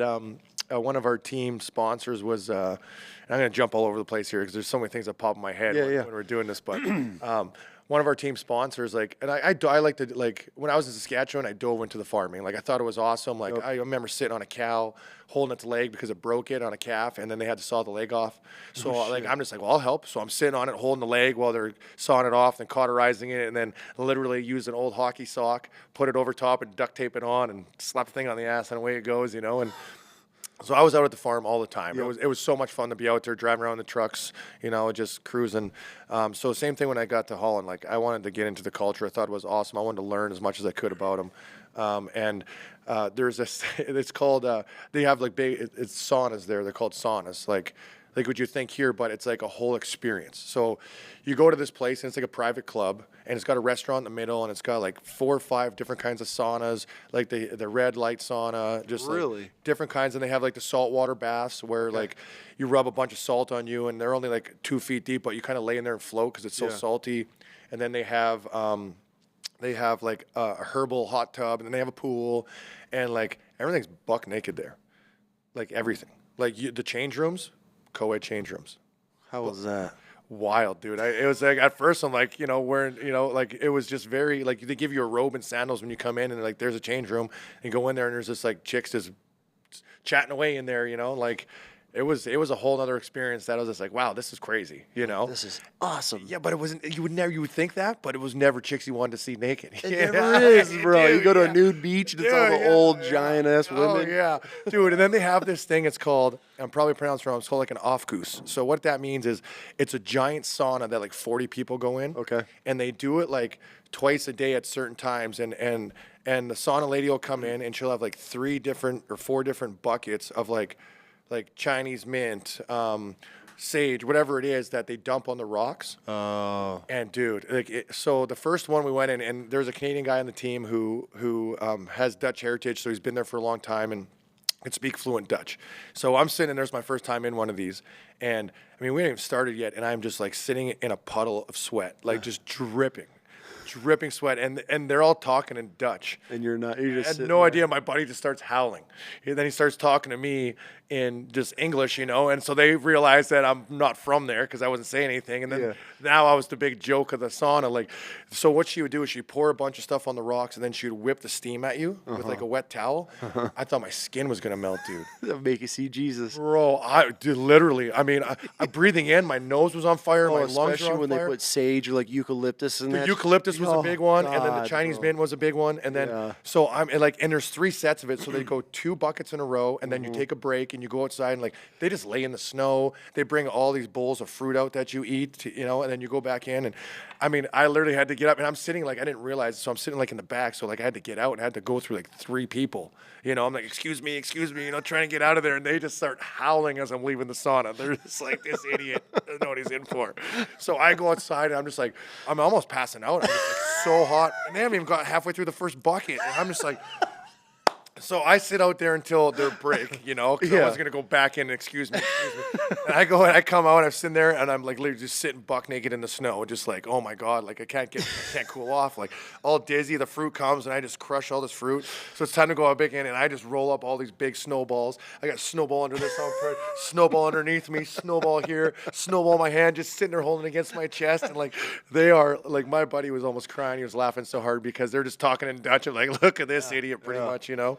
We call those sweat lodges. Yeah, exactly, dude. By the end of the season, I was able to make it through the whole thing. Really? So you Yeah, kept so I got going. to build up to it and stuff Yeah, like yeah, because I got really into the saunas. Like I loved it when I was out love there. I was even sauning on game days. There was we had a deal with the gym down the street from the apartment I lived in. So I go to the gym on a game day, do a light little workout, and go sit in the sauna. Once you learn how to properly come out of a sauna and cool down properly and take the cold shower and sit there and relax, and it doesn't drain you like it would if you just go sit in the sauna and don't do the proper steps to cool down. You kind of sweat the whole day. Like when you get a real hot shower and you don't, and you wonder why your shirt is all wet because you're still sweating because you can cool down before you put your stuff on. So it's the same kind of concept, you know. So that was one of the funniest stories I had there. Was like just like not being in foreign land with foreign people and just being the dumbass who thinks he's gonna sit through this thing and like. So that was a pretty, by the end of the year, then you go in and you can have a beer. You go sit there and have a beer at the restaurant, order food, and everybody's in their robes. Really? People just walk around, buck cheese. Yeah, it was wild, man. Yeah, it was mostly like a lot of older people because it was like a private club. Okay.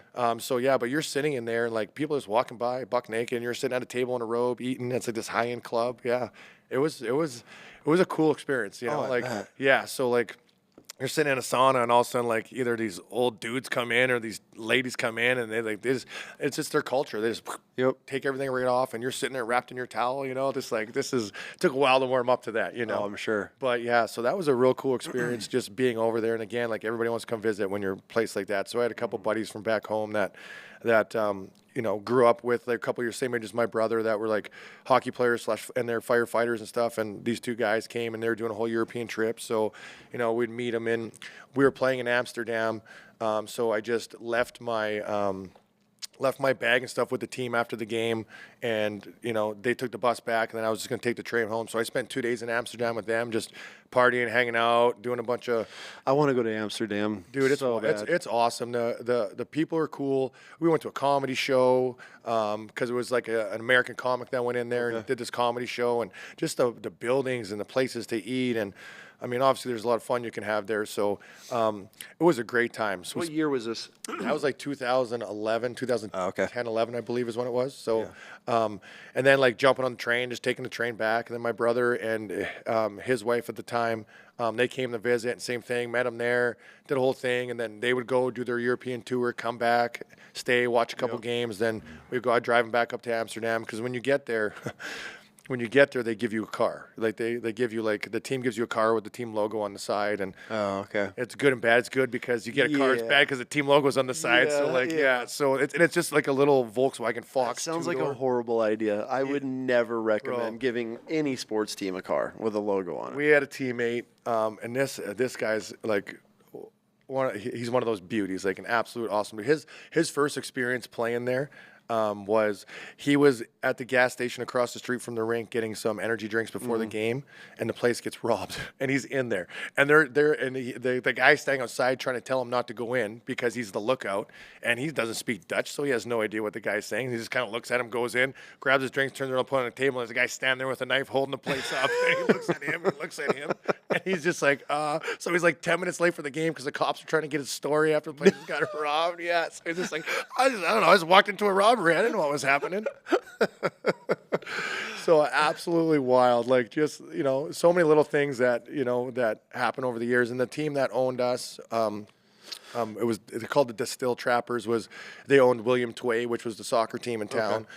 So like we got to go to the soccer games in the private boxes. And how's the culture over there? Is it pretty tight or? Oh, very tight, very family oriented.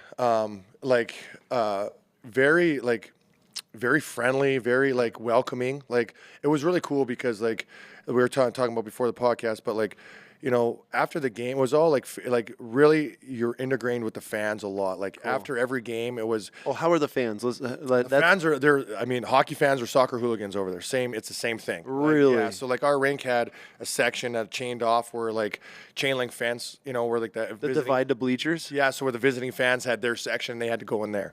No shit. Oh yeah. So you have your version of hockey or soccer hooligans for the hockey over there. Yeah, because they react the same. That's their culture. So like, it was wild. Dude, there was one game that we had to get escorted to our bus by military. What? Yeah. So we were playing in is it like Galeen or Grown Again or something like that, and like there's some teams in the league that have really good budgets and are able to pay players, and so they're very competitive. And there's some teams that don't. So some of those teams you kind of beat pretty handily, and like me and my roommate both being Canadian, playing like a North American style game, very physical. The European style isn't very physical. You play on Olympic sized sheets, so it's bigger ice. It's more of a skill game.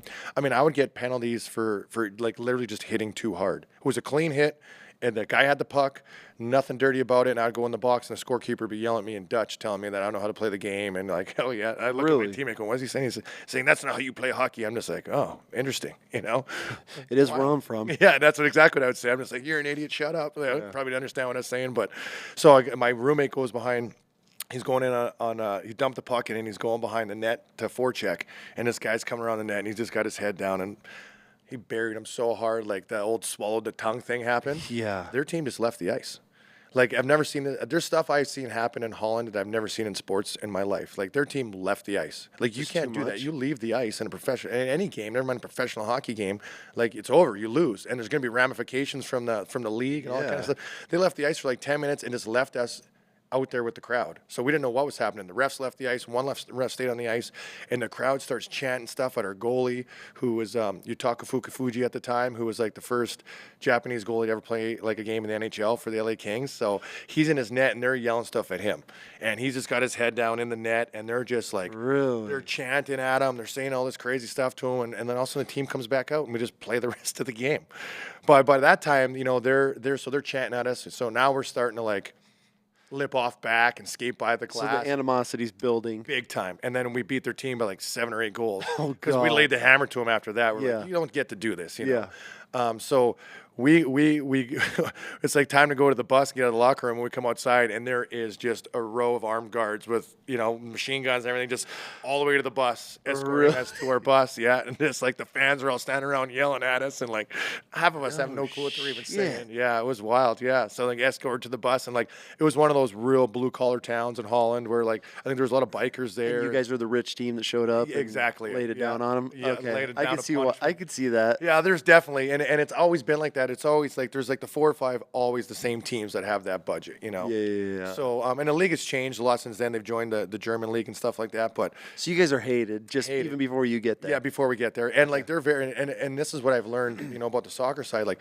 there was a time where they had to have like armed escorts and helicopters, like when one soccer team was going to play another soccer team. That like so they react the same way for hockey. Like that's their team, and like they're hardcore. Yeah, they're hardcore about it. Yeah, that's what we look at like Raiders fans here. They're like fighting in the stands and like stab each other. Like our fans ain't shit. Not compared to soccer fans. It's soccer fans. Wild. Yeah, the European fan. I mean, crazy. Fucking I don't even know if crazy is. Yeah, it's they live for it. Do you see when they're like lighting stands on fire? Like the stadium is like burning with torches, and like, they're all just chanting. The whole crowd is just jumping and like crazy. I want to experience that though so bad. It was cool, and the big thing too about them is their chants. They love their chants. Yes. So like it would be pretty cool when you're playing and the rink sold out and everybody's chanting and like the game's close and the chants start going. It's like that's a whole nother level of getting. That's why you're there, though. Yeah, that goes from your childhood playing pond hockey. Yeah. Floor hockey, street hockey, to that moment. I could only imagine like how cool that moment is to like sit there and like take that in. The atmosphere is incredible. Yeah, and it's smoky in there because they got fog stuff going off. Like the whole vibe was unbelievable. Shit. I mean, it's an incredible moment. Yeah, there's been 3 or 4 of those that were like, holy crap, like this is, the one in college, there was a couple in college. One was the very first time I ever played in Yost Arena, which is where the Michigan Wolverines play. So they were in our division at the time.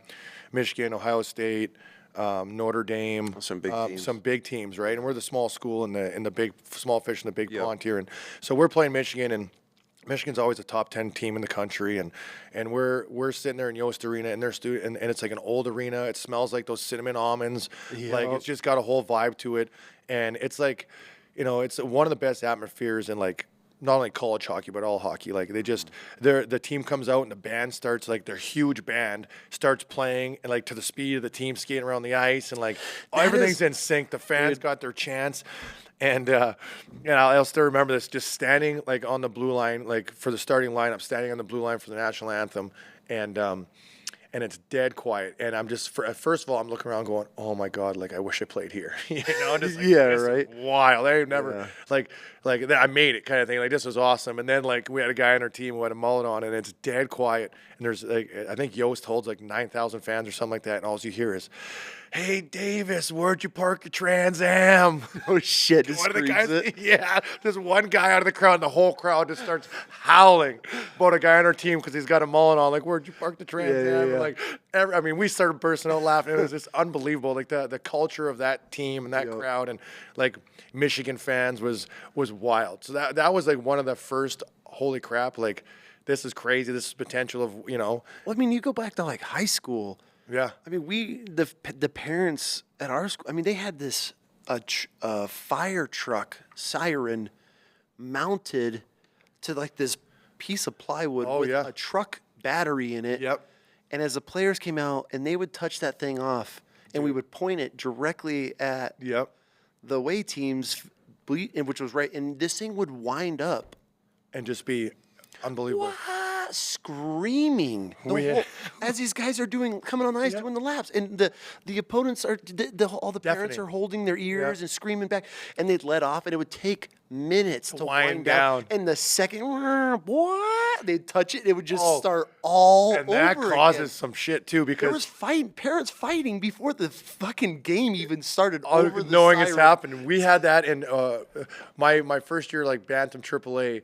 We had that happen where we're in the championship, and like one of the dads like worked for like the railway, and he had like a train horn in there. Yes. And he would light that thing off, and then like the parents were yelling at him, and he would just light that sucker off. The whole building would be shaking with this train horn. horn. It Yes. was unbelievable.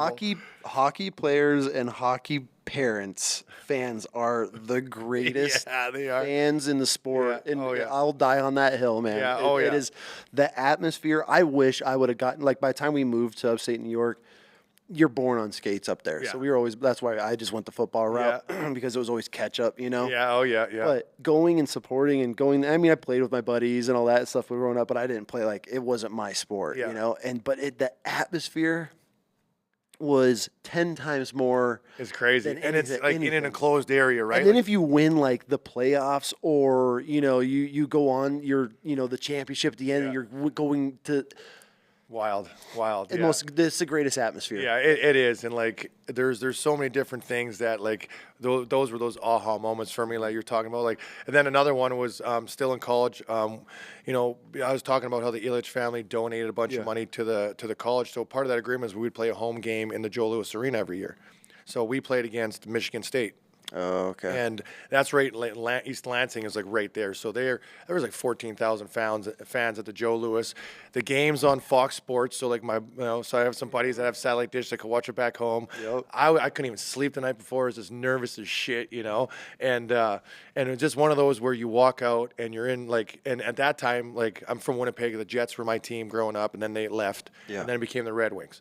And so at that time, I'm walking out to the rink that has been my favorite team forever. Their logo is in the middle of the ice, and like walking through the tunnel, I'm like, That's pretty cool. yeah, it was wild. It was a little emotional almost, you know, just walking out for going, sure, this is dude. Yeah. unbelievable, you know, like, and then to think of all the different things I did to make it hard on myself, I could have took that opportunity away. so much you know, easier. yeah. Dude, you better believe when I seen that game coming down the schedule, I went to every class that week, and I got the best grades I could. Yeah. Oh, Yeah. So that was another one that was like, this is unbelievable. And then even coming here to Boise when, you know, the team that we had that first year and what's the pro, like the association here or the leadership of the Idaho Steelheads are like such like a phenomenal group. Like the players fly everywhere. They get treated so well. The organization takes such good care of them. There's a reason they always have championship caliber teams here is because of, you know, how they take care. The players will take pay cuts to play here because of the city they're in, the leadership of the program. They get treated so well. There's no That's what separates shady hockey players from the rest, man. There's no other athlete, and like I don't care who it offends. There's no other athletes that touch hockey players, in my opinion. Like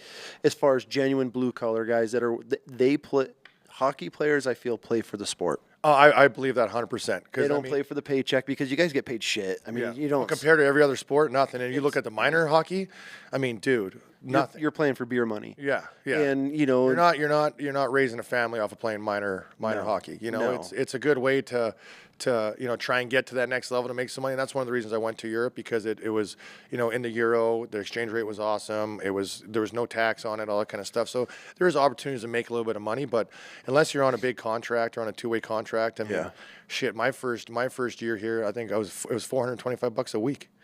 So you're literally paying 82 games a year, putting your body, your face, everything on the line for, you know, $425 a week. Like, and everyone will have no problem doing it. Not everybody. Yeah, I think the highest paid guy, if you're on an NHL contract, some guys would be getting $250,000, $300,000 a year. Yeah. But that's not shit compared to like No, other sports, the minimum would be like $2 million a year. You know, so and not even touching the field or the ice. yeah, exactly. So it was definitely you're playing for the love of the game and following a dream, you know. And what keeps you there is the guys on the team, the locker room, the camaraderie, the Well, if you just watch it too, like if you know, growing up in a hockey community, I've always just followed, and I always tell the wife like, hockey players are the greatest athletes because like the things that they do for their fans, like bringing in some kid.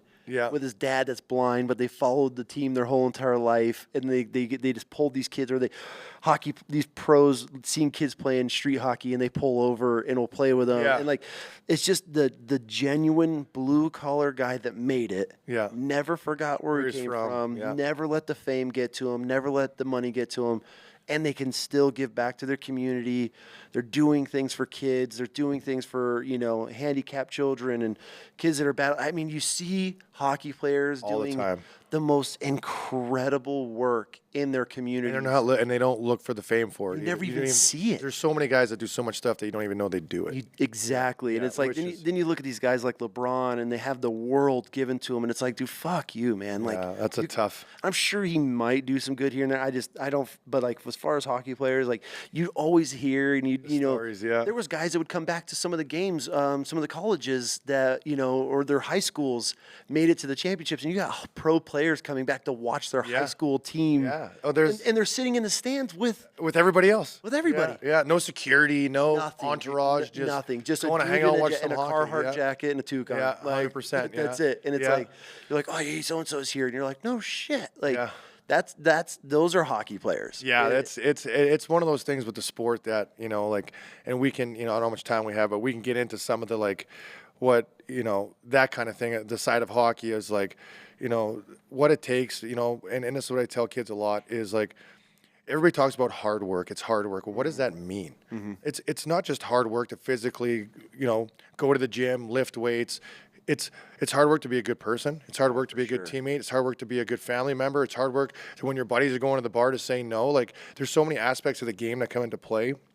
You look at guys that could have made it that didn't make it, and like what happened in between, you know. So it's just like, I hate when people just say, "Oh, it's hard work." Well, it is. The hard work for you might be easy for me, and what's hard for me might be exactly. Like when kids start getting older and they start getting 16, 17, 18, making these decisions, it's like, man, it is hard work when all your buddies are going out and you know you have something big to do the next day, just to say no and go to bed. It is hard work to be a good student. It's hard work to not bully that kid. It's hard work to, like, all the way down the line. That all accumulates into getting to a certain place in hockey, and that's where the pride that I think a lot of hockey players take. Like, they made a lot of sacrifices. They did made a lot of the hard decisions, and they held everybody.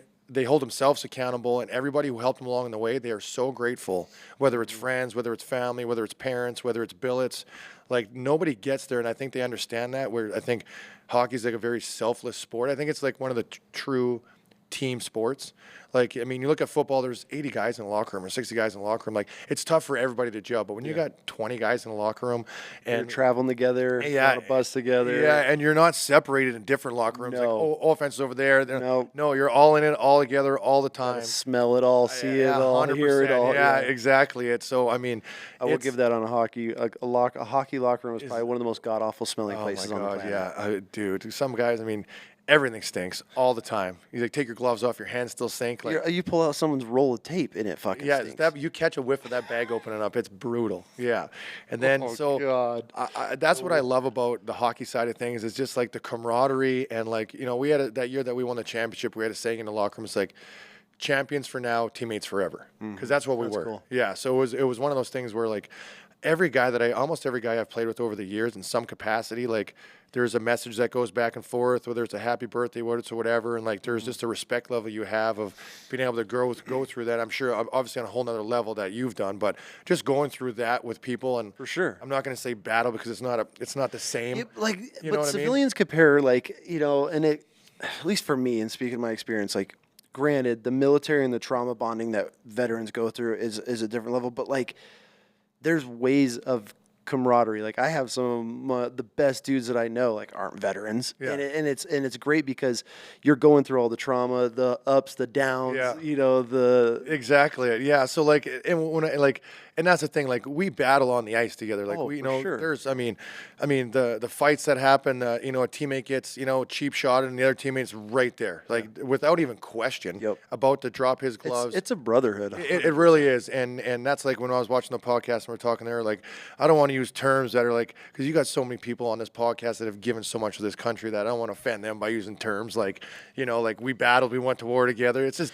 but I mean, it's just a term we use. It is, but it's your version, right? Yeah, like, exactly. I mean, okay, we can use it literally, or, you know, it's, but at the same time, like, when you're spending, but what it comes down to, and this is what a lot of people don't realize, it's take away the battle, right? Take away war, the bullshit Yeah. getting fucked with every day. Yeah. You know, having to do the dumbest shit together. You know, Oh, it's yeah. just being in the trenches, but Yeah. not war related. Like Yeah. some of the worst experiences of my military career were in the barracks, like getting hazed. Oh, yeah. And I meet with my buddies now, and that's the shit we talk about. 100%. Remember that time we had to empty dumpsters, and then we had to bust the rust, and we literally. And you want to talk about like camaraderie? We had to take all the trash out of dumpsters, wipe the dumpsters clean, bust rust with wire brushes and like little CLP bottles, No way. spray paint the inside of these dumpsters, and then reorganize the trash inside the fucking dumpster by like paper, plastic, biodegradable. Wild, yeah. And like that, but that's that bond where, you know, you're back in doing your it rooms together, at night, yeah. you're drinking, like, fucking McManus, a Yeah, piece of shit, you know, exactly. you're like, but like, it's the same thing when you guys are showing up late and you're getting hazed. Yeah, 100%. I mean, it's a camaraderie and it's a brotherhood because you're able to share really shitty experiences And bond over them. incredible experiences Yeah. and bond. Yeah. That's all it comes down to is the bonding. And you Yeah. can bond in whatever way. But Yeah. you know, and I feel like a lot of civilians always feel like, oh, I can't relate it to that. But it's bonding. It It is. doesn't It matter. is, yeah. Now, most civilians can't relate to you because they haven't been on a team where it was a tight group of guys. You're traveling. Yeah. Freaking women, drugs, alcohol, everything that comes along with being Yeah. a fucking athlete, whatever, the partying. I mean, Yeah. but that's like that experience, you know, that Yeah. you can't sit down with a buddy of yours that's, you know, some guy that's just lived an ordinary life, nothing wrong with it, but like you can't be like, dude, that one time, and he can't relate to it. It's yeah. everybody's, you know, Yeah. everybody has Yeah. their own form of brotherhood and what it Yeah, comes to it.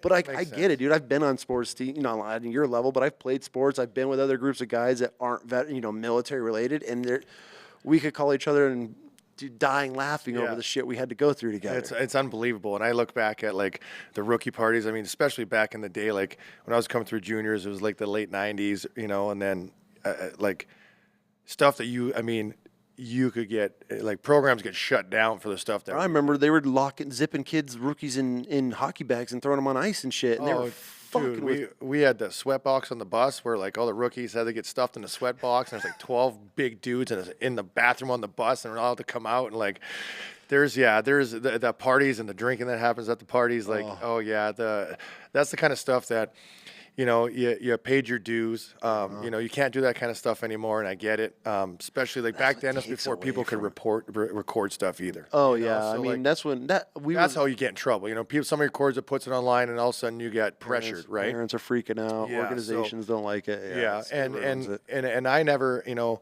I never had a problem with having to do the rookie stuff or pay my dues or, you know, like whether it's the rookie party was always fun, but it was like the unloading the bus, the packing the bus, you know, all that little stuff is what we would have to do all the time as a rookie. That's what builds that camaraderie. That's what builds the pride. Yeah. And you know, you live, eat, breathe your team because you had to walk Yeah, that exactly. path. And nowadays nobody does it. No, you know, no. And what's cool too is like the best teams I've been on, the rookies are unloading the bus and then you see the captain walk over and grab a bag. Yep. Like it's just like, yeah, okay, rookies, this is your duty, but hey, you're not in this alone. Like I'll empty the trash too. You Yep, know, like for that's sure. not, you know, so that was kind of cool on some of the best teams I've been on. Like that championship team we had such good leadership. Our coach was dialed. He knew the game like no other. Yeah. And then just the leadership on the team and the accountability we had in the locker room where a guy could just pull a guy aside and be like, hey man, I don't know what the hell you're doing, but get your head out of your ass. We need you tonight, you know, and then you're like, I don't want to disappoint him.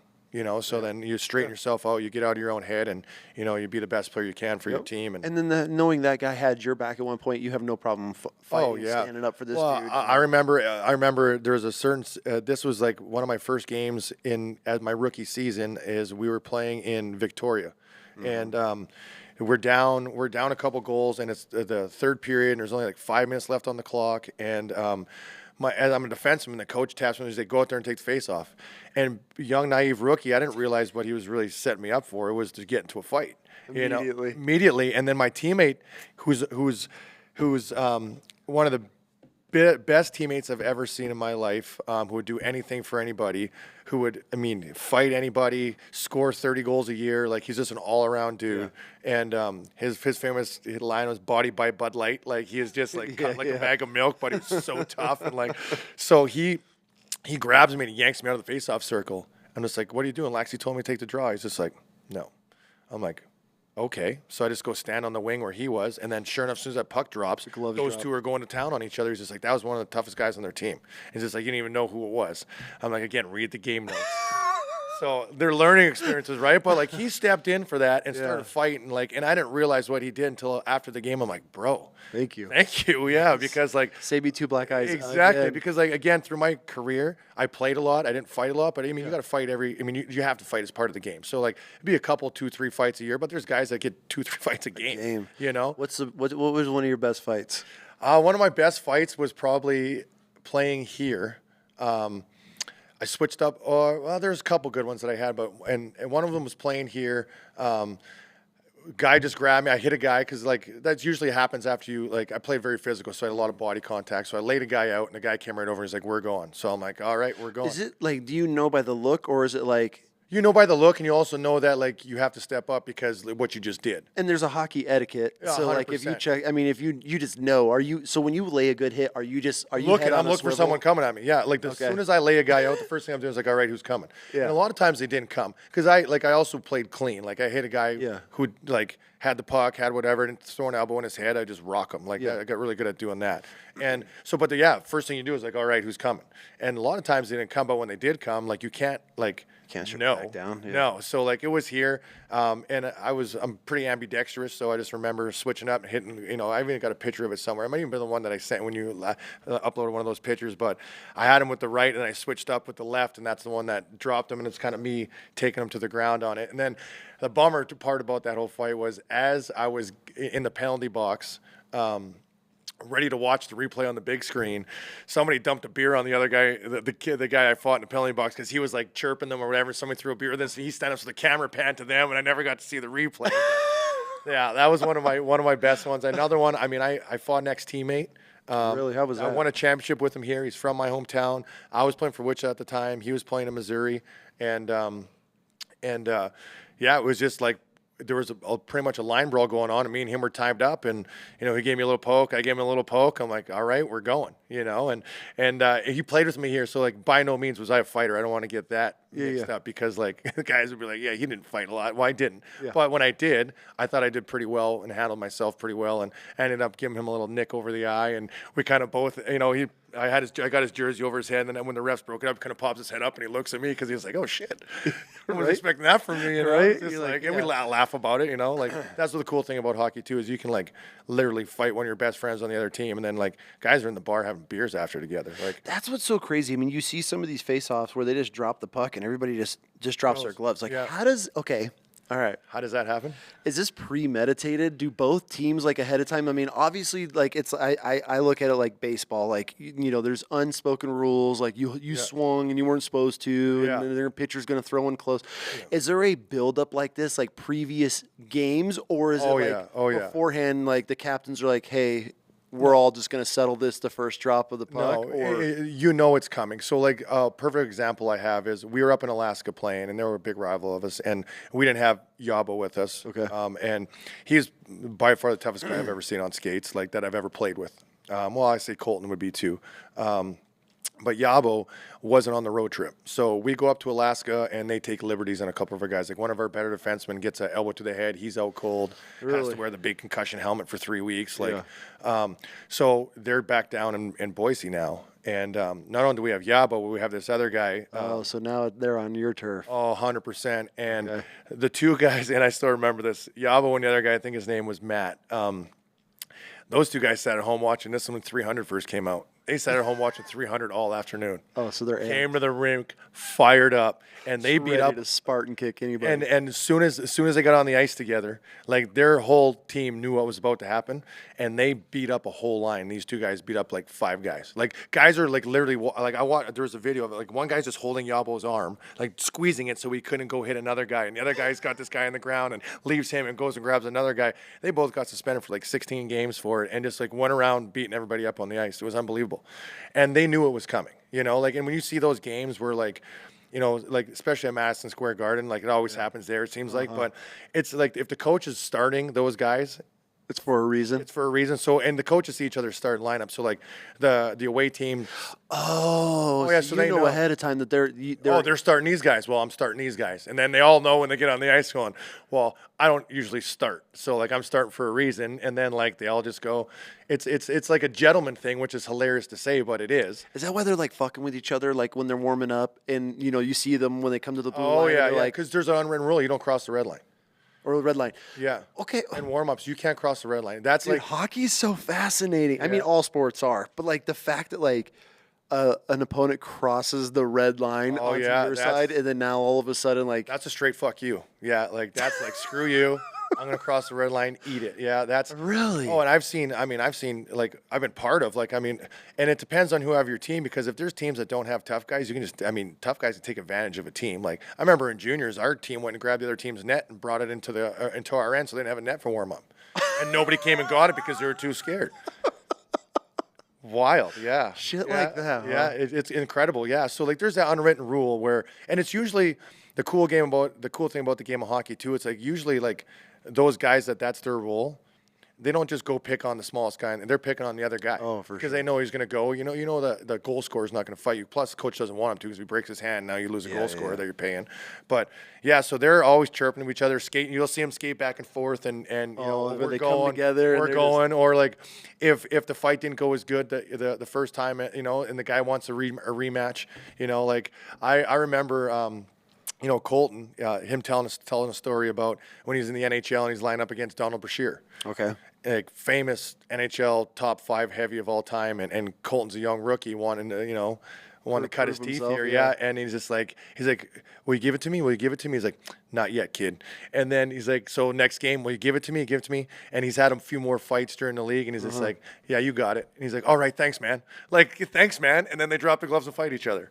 Yeah, because like they have a mutual respect for each other, and I mean, you'll see it. You'll see two guys just look at each other and nod. They're like, are you in? Like, are we fighting? And they're like, all right, let's go. And they'll just skate out there, and like that's what's fascinating about center ice, and like, hey, let's put on a show. Yeah, just drop it, and there they go. I love when they drop, and the guys are coming up, moving the sticks. Oh yeah, we don't want nobody to step on anything and hurt themselves. Move the gloves. Yeah, like let's get some room and here. And then the refs are just like, okay. Yeah, and then there's guys that'll same thing. Like, you'll watch a guy step out of the box and just stand there and wait for the guy to come out of the box. Like to refight again. Yeah. Hey, one of us fell too fast. Yeah, one of us fell too fast. So like, let's go again. Because there's also a mutual respect. Like when you're fighting a guy, like if you don't want him to go down and smack his head off the ice, no matter, like obviously there's and it's different fights. There's fights that happen out of the heat of the passion of the game, where it's like something happens and it's like fuck you, and you get after, and next thing you know, you're both throwing it down, and you're trying to knock the guy out, but then there's fights that happen because like it's a mutual, like, hey, we need to either, there's roles, right? So those fighters a lot of times, it's like, hey, we're down a goal or two. The team needs a boost. So no shit. Oh yeah, that's you just send out the guy. Yeah, let's get the team fired up. We need to get going. You need to rally. So we're going to send out homeboy to just whip some ass. And then go find the other guy that's his job too. And then like, all right, okay, we're doing this. So like it can change the swing and the momentum of a game. It can pick a team up. Like so, fighting is a strategic play. 100%. And it's coming out of the game a lot more than it used to. Like you don't see, just because the game is so skilled that it's tough to have a place for a guy like that to take up a roster spot and like not have ice time, and so. But if you look at, there's a lot of guys that play the game now that can play and are tough as nails. So it's phased out of the game a little bit. But the respect that the guys have that when they would fight, like if we're going and we're fighting and I hit you with a punch and I know you're out before you hit the ground, I'm just not going to drop you and have you smack your head off the ice. Like I'm going to try and like let you down. Which you see happen. Yeah, and you see guys that are like actually corral a guy's head as they're going down because they know the way he fell, and which is pretty cool. Like the respect to that level. For sure. I mean, because at the end of the day, like you guys, like I've said, you guys are blue collar guys, so it's not. Yeah, you're not trying out there. But I'm sure there's some guys that absolutely hate each other. Oh, 100%. And then those fights are the gnarliest, And have you ever watched a fight and just been like, "Holy fuck"? Every time I watch a Jabbo fight, I was just like, I felt pity for the people that had to fight him because he was that tough, that strong, and like he loved it. Like some guys do it because that's their job and that's what they've kind of been pigeonholed into. He loved it, like couldn't wait to do it. Thrived at it, loved it, and like just a chained pit bull ready to go. Dude, yeah, and this is the thing about the guys that are the fighters on a team or whatever. They are the nicest guys. Oh, always. You would ever meet. Like Always. Yabo, I can't say enough good things about Yabo. I mean, just to give a story on Yabo is, I was done playing. I'm working now, and but I have a stepdaughter. Okay. And she's now in her 20s, 21. She's like 21, 22, and she's at one of the bars one night. Her and her friends go back to one of the apartments, and she didn't have the best experience. Like as far as like nothing crazy, but just rude, like a little rude to her, maybe something like that. And so I call, and I could hear her telling her mom this on the phone in the morning, and I call Yob the next time, like because he's still playing for the team, and I go, hey Yobs, Kelsey ended up back at the apartments last night, and a couple of guys were kind of rude. He's like, done deal. It's my daughter, bro, and hung up the phone. And I didn't hear nothing. I didn't hear a peep.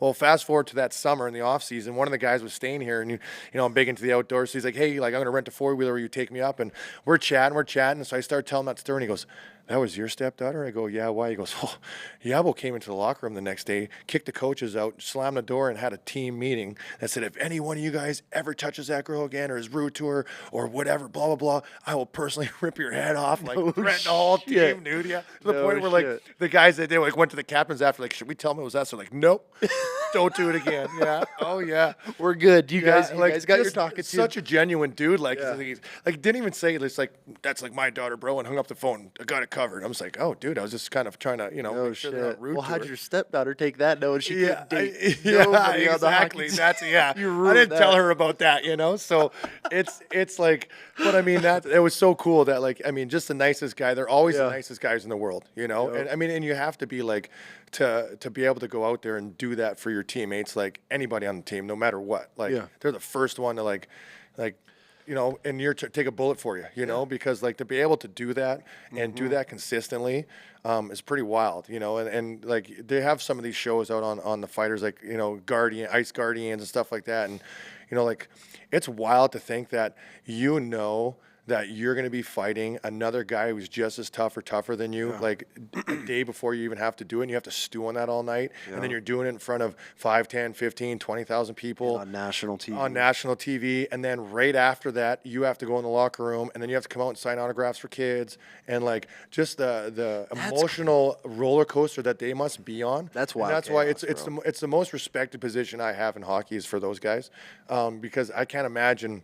Because I've been in those situations like, oh shit, like I know I'm gonna have to do this, and you get fired up, but to know that day in and day out for 82 games in a season, that you got to be ready to go. And some of it, a lot of it's not emotionally charged. It's because it's that time of the game and they need you to do that. You sit on the bench and just get a tap on the shoulder, like, oh, okay, it's time to go. So you jump out there and look for someone to fight. Like.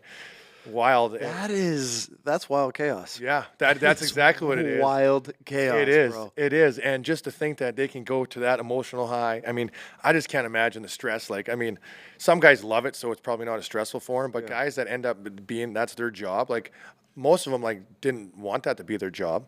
That's just where they found themselves being able to play. And that and it's early on and exactly, and they kind of got pigeonholed into that role. And if you want a spot on the team, everybody has a role. Everybody's got a role. You're a fighter. You're an offensive defenseman. You're a defensive defenseman. You're a goal scorer. You're a mucker in the corner, and you get the puck. And like everybody has their role, and that's like the best teams. Everybody plays their roles the best and supports each other. Not trying to be something they're not. Yep. And I think that's where like the respect I have for that position is like. Does he still live here? He lives. That's one of the guys when I was filling out the form like that. You need to get on the podcast. He lives in Texas now. Oh, we need to get him out here. He could tell you. He played in the KHL over in Russia. He's got stories. He played in Russia. He played in Russia. He played in Russia and was a legend. They named a rule after him in the league. In Russia, in the KHL, which is like probably the second best league, probably the third best league in the world. There's the NHL, and he's played games in the NHL, played a long time in the American League, and then he went over to the KHL and got paid, I'm sure, really well.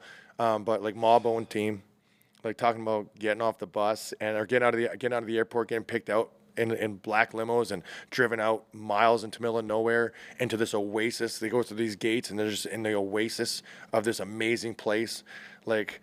Just like out of movie stuff. Yeah. And he's just like, where are they taking me? What are they doing? And then just getting like absolutely wasted with the owner. And yeah, like he's got the most wild stories. Russian money is a whole different level. 100%. And like he was like a legend because he just went over there and just murdered people, dude. Like I he was gonna say that's so I mean, tough. they're looking for that. Yeah, because it brings they want that in the crowd. They want that in the game. That's a Russian culture. Yeah, they encourage it. So they had like, I mean, 2 or 3 guys on the team that were like Just tough as rotated. nails. Yeah, and they just like Yeah, but you're fighting other dudes were tough too. that are filling the position for the other team. Yeah, So like 100%. Yeah, you got to be a bad motherfucker to go to Russia just to fight other. dude. Yeah, if you get into the hockey world and the stories that come out of Russia, like I mean, there's stories of that like, guys have been left and like question their contract and got next thing I got 2 broken legs laying in an alley trying to get home. You're like, yeah, man. Like, believe you it. never know what you're gonna get when you go over there. They could just say we're not paying you no more, and you're like, oh. Okay, what are you gonna do? Nothing. Nothing. Yeah, like I'll get my lawyer on it. Nah, it don't work like that over there. So, he had he's just one of those guys that was just like unbelievable to be around, hilarious, and like the experiences he had, and yeah, I would love if one day if you're in Texas or something, you can get him on that podcast and hook you up with him because he's an absolute beauty and but just one of those guys, and back to like they're the most genuine dudes, and you have to be if you're willing to just fight for your teammates like that sure. at the drop of a hat. That it has nothing to emotionally do with you, besides like caring about your teammate. Yeah, it's wild. Yeah, like Damn, dude. yeah. So I mean, Yabo, I've seen him do some incredible things on it. I mean, he threw a guy one time from like the top of the circles, and the guy landed on top of the net. Like he was so big and strong, and he was so fast. He just picked the guy. But like the Steelers have video of this stuff, and like this guy just goes flying in the air and ends up on top of the net. Like the whole net goes off the moorings. The goalie's knocked down. Like, yeah. I feel like goalies are the biggest drama queens on the team. We like to say they're a little bit different. Yeah. I've never met a normal goalie, and they'll admit to this too. I've Oh, never met just a 100%. normal goalie. They're all, to be able to stand there and get shot at with pucks, there's got to be a little something wrong with you, Man, and I mean, it's not like it's a soft object. No, That and thing is humming. and their preparation for the game is like so much different. All have a ritual. Big time, and like there was like I used to get jealous for one goalie because he could go out into the hallway outside the locker room, lay down, have half his gear on, put a towel over his head. And he's almost like taking a nap. I'm just like, man, as a player, if I just went and laid down the hallway and took a nap before the game, like I would get ripped. I'd probably get taken out of the lineup. Like how does he get to take a nap? He's a goalie. Don't He's got to get mentally focused. Don't touch him. Well, that's a tough position too. I mean, like the whole game's riding on. I mean, yeah, well, and it's like you get scored on, a big red light goes off behind you, so everybody knows what happened. Everybody's staring at you. Exactly. Yeah. So, At least with like when you're on the ice, you could kind of blend in with the Yeah, flow, but like yeah. all eyes are on. yeah. Oh goalies. yeah. You can go change and get off the ice. The goalies can't go nowhere to hide. You're there you're just eating it the whole game. Yeah. Oh yeah. Dude, we played. Tough position. We played not we as in me, but our high school. We used to play the Indian reservations up on the Canadian because those motherfuckers they recruit because if the res goes into Canada Yeah. and the U.S. yeah. they pull all the kids to Yeah, Salmon and they have River. native specific tournaments and everything like that. Yeah. So you're out there playing with these kids. Well, the parents, I'm sure you've dealt with this. They would hold like pennies and change. Oh yeah. And they'd throw them over the ice, or over the glass. So when they land, in the goalie, so they would stick to the ice. Yeah, and then they'd step on it. Yeah. Dude, the res. I got a story about playing junior hockey. So it's Flin Flon, Manitoba. Flin Flon. Flin Flon. So this is like super northern Manitoba, mining town, and there's been like a lot of like Hall of Fame hockey players back in the day came out of there, like Bobby Clark, and they got this history of this ring. It's called the Whitney Forum. Okay. And you walk into this place, and first you see like it's dark and dingy in there. The locker rooms, it's like super low ceilings. Like there's like dew dripping off the ceiling. Holes in them from the Yeah, and it sticks. seats about 2,000 people, and you look at the wall when you come in. It's just legends on the wall, like all the their banners and yeah. flags and stuff. And then you look at the far end, on the end of the wall, and it says, "Welcome to the zoo. Don't feed the animals." And you're like, "What? Where are we?" Yeah, big sign. "Welcome to the zoo. Don't feed the animals." Like, so you're like, "Okay, what are we in from?" This is one of my first games there, and they're in Manitoba, but they play in the Saskatchewan Junior League, and we're in there, and we're starting to win the game. When you get up a few goals, sometimes the game starts getting rough, and it's getting rough. And like, there was a fight that happened, and then like all of a sudden, a moose leg just comes flying across the ice. Just big blood streak behind it. Moose leg just cruises across the ice. You're like, what in the world? And I'm looking at this moose leg, and I turn around, and then wham, beer can off the top of the head. It's on the ice, fizzing and spinning, just right around the ice. I'm just like, what? 2,000 people in there just yelling and screaming, shaking the glass, like wild. The craziest crazy, dude. atmospheres, Yeah, man. dude, unbelievable. Yeah. That's another thing. The ice or the glass when that gets rocking and the Dude. waves get going. Just gets rolling, and some rinks have like really loose glass, so like they're Yeah. just shaking the shit out of the glass. And, like, Yeah. but I still remember that to this day, like just like slow motion, like what in the. And then as soon as I turned back around, wham! And like it didn't hurt because I had my helmet on, but I was just like, what in the? And just beer cans spinning on the ice. I'm like, what is happening right now? Where am I? But I mean, like, You're like, I'm ready to go home. yeah, like they used to call it the Flin Flon flu. Like teams wouldn't want to go up to Flin Flon because they always had like tough as nail teams. So No like guys would be shit. like, oh, we're going to Flin Flon next week. I'm getting sick. Oh, yeah, okay. yeah, oh yeah, The yeah. Flin Flon flu. Yeah, That's crazy. Yeah, it's a legendary place in like in like junior hockey as far as It is. you know. It's what's one of the greatest parts that I love about doing this podcast is talking to so many individuals that live in. There's so many different worlds. Yeah, yeah. That are all in just. All these little subcultures everywhere that and are it's like fascinating to me yeah. when you like really break it down because I'm sure there's people from like Texas that are listening to be like, the fuck?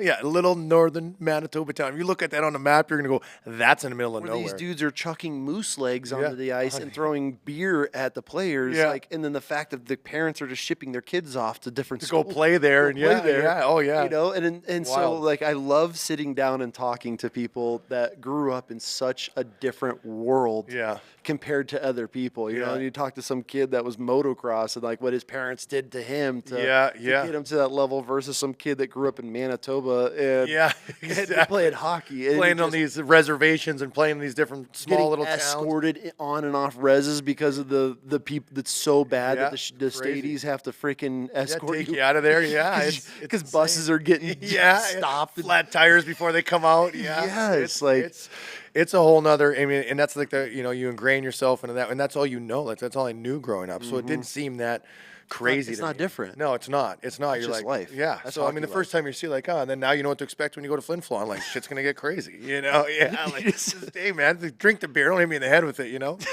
But yeah, it That was would have been legendary, dude. You Yeah, shotgunned it. Yeah, I'll pick it up Off and the- just off the shotgun skate. it. Yeah, that would have been hilarious.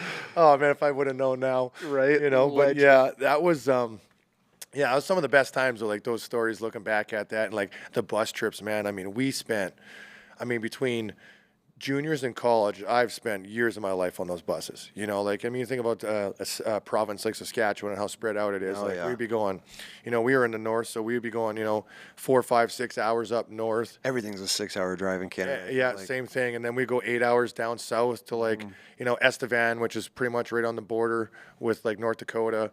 And then, you know, Notre Dame, which is just outside Regina. And it's like a prep school.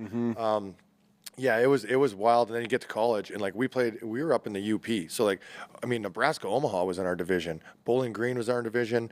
Miami of Ohio was in our division. So that's like a 16-hour bus ride, like Miami, Ohio. Yeah, oh yeah.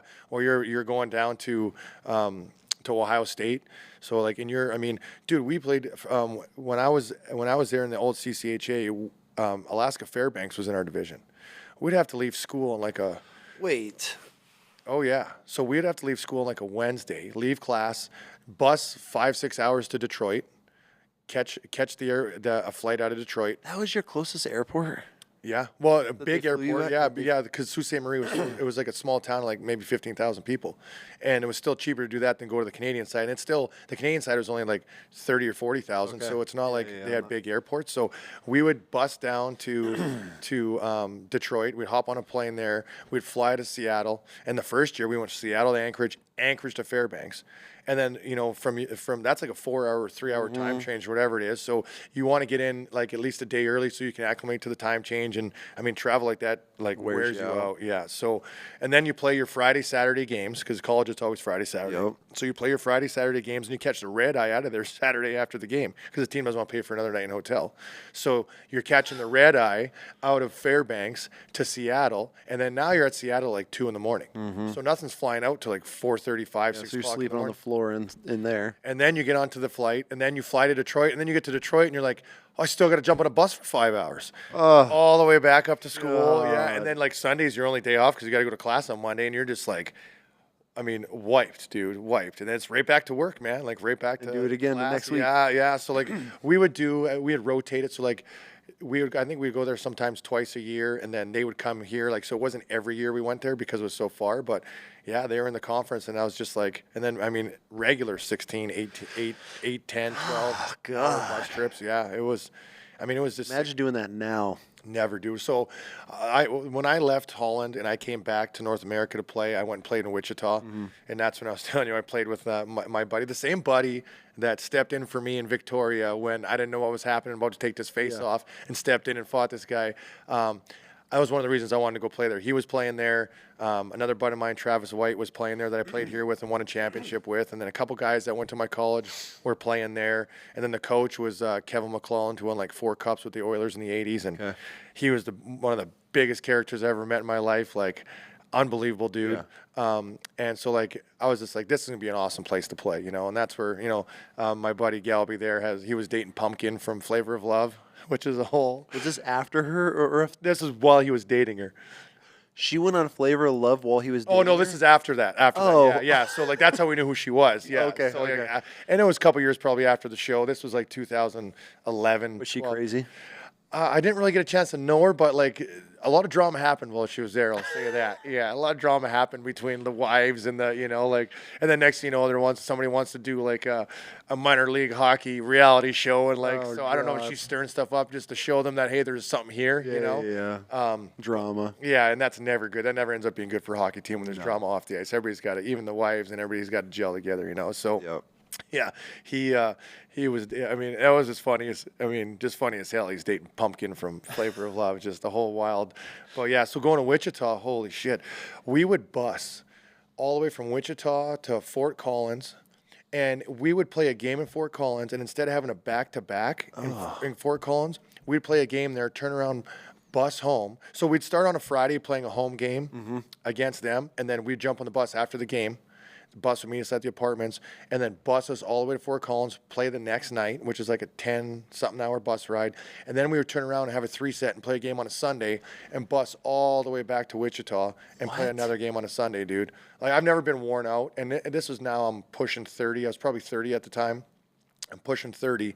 And I'm used to playing for the Steelers. We flew everywhere. Yeah. Like, the only place we didn't fly was to Salt Lake City. We bused there because it's like 5 hours. And we even flew there a few times. And then when I was in Holland, we were in our own beds every night because the country's so small. So you'd be like 2-3 hours away. So you're in your own bed that night. So that was awesome. Like, I got spoiled. And you play less games over. And that's why a lot of guys go play in Europe, is because less games, a little lighter, especially as you get older. You know, the money's better, but you also, like, it's easier on the body. You're playing less games, less physical game. So I come back and I'm playing in Wichita and I'm on these bus trips. And, like, we didn't have some of the buses that they have now. Like, this wasn't a sleeper bus where it had bunk beds and TVs. Like, it had You're an old, like, your seat turned into a bed. And all it did was rattle the whole time. Just the metal rattling, and then you got like the crevices of the seats, and like that's our sleepers. Like, you can turn your seat into a bus, like, or into a bed. It was wild, dude. And you talk about, you know, 70-something game season, 72 game season, and half of those are on the road. That is insane. And when you're in Wichita, there's really, I mean, the closest place we've had was Tulsa. You know, and then like we're playing Rapid City, you know, we're going all the way to Shreveport, Louisiana, and playing. You were driving everywhere. We never flew once with that team, and that's when I was just like, and that was probably, like, besides playing in Holland, like the best money year I had playing. So that's kind of why I went there. That and the guys I was playing with, and because I just got married at the time, so like now you're leaving home, and so. After that, I was like, I'll take a pay cut to play in Boise, you know, and that's you know, the reality of it, why people want to play here, and they have such good teams, and the fans are awesome, and the town's awesome, and the rink's incredible, and so, like, it's just like the longevity of your career. If you're on a bus that long all the time, man, it takes tolls off you. I mean, you're injured or whatever, like, it's and you're getting injured in a game, you got to sit on a bus for 16 hours to get home. Like, that's gnarly, dude. Yeah.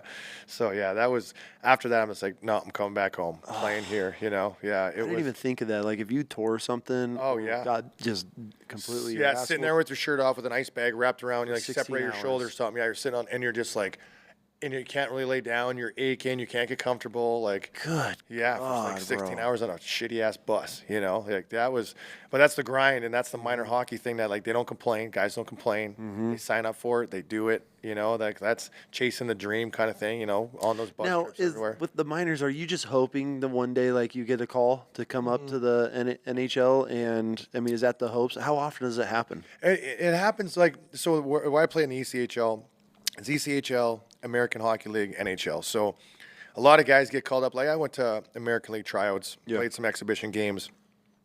Got told I was going to get called up a couple times during the season. So what happens is like, the American League club, like they either have a guy called up and they got a hole in their lineup and they need a guy. So then like, oh, hey, you might get the call. Bridgeport might call you because they want you to go out and play. Awesome. So then you get prorated, and that's when you start making money in that league as far as hockey's concerned. Like you get prorated by the day. So I think it's a minimum of like $500 a day or something. So like you want to get called up. Yeah. Some guys will get called up and spend 2-3 weeks up there or play really well, and then they're up and down for the season. They get called up, and guys can get called up and down 10 times in a season, no shit. Oh, yeah. So, and then, you play really well, then the next year they build you into their roster, So then now you're getting offered a contract. Got it. You kind of cut your teeth playing and this and that. So that's kind of the dream, and that's why at a certain point I'm just like, you know what? It hasn't happened yet, so I'm going to go try and chase some money and have an experience playing over in Europe. And I totally took advantage playing over there also. Like there's what we call like an international break where like a lot of the international teams go play. Okay.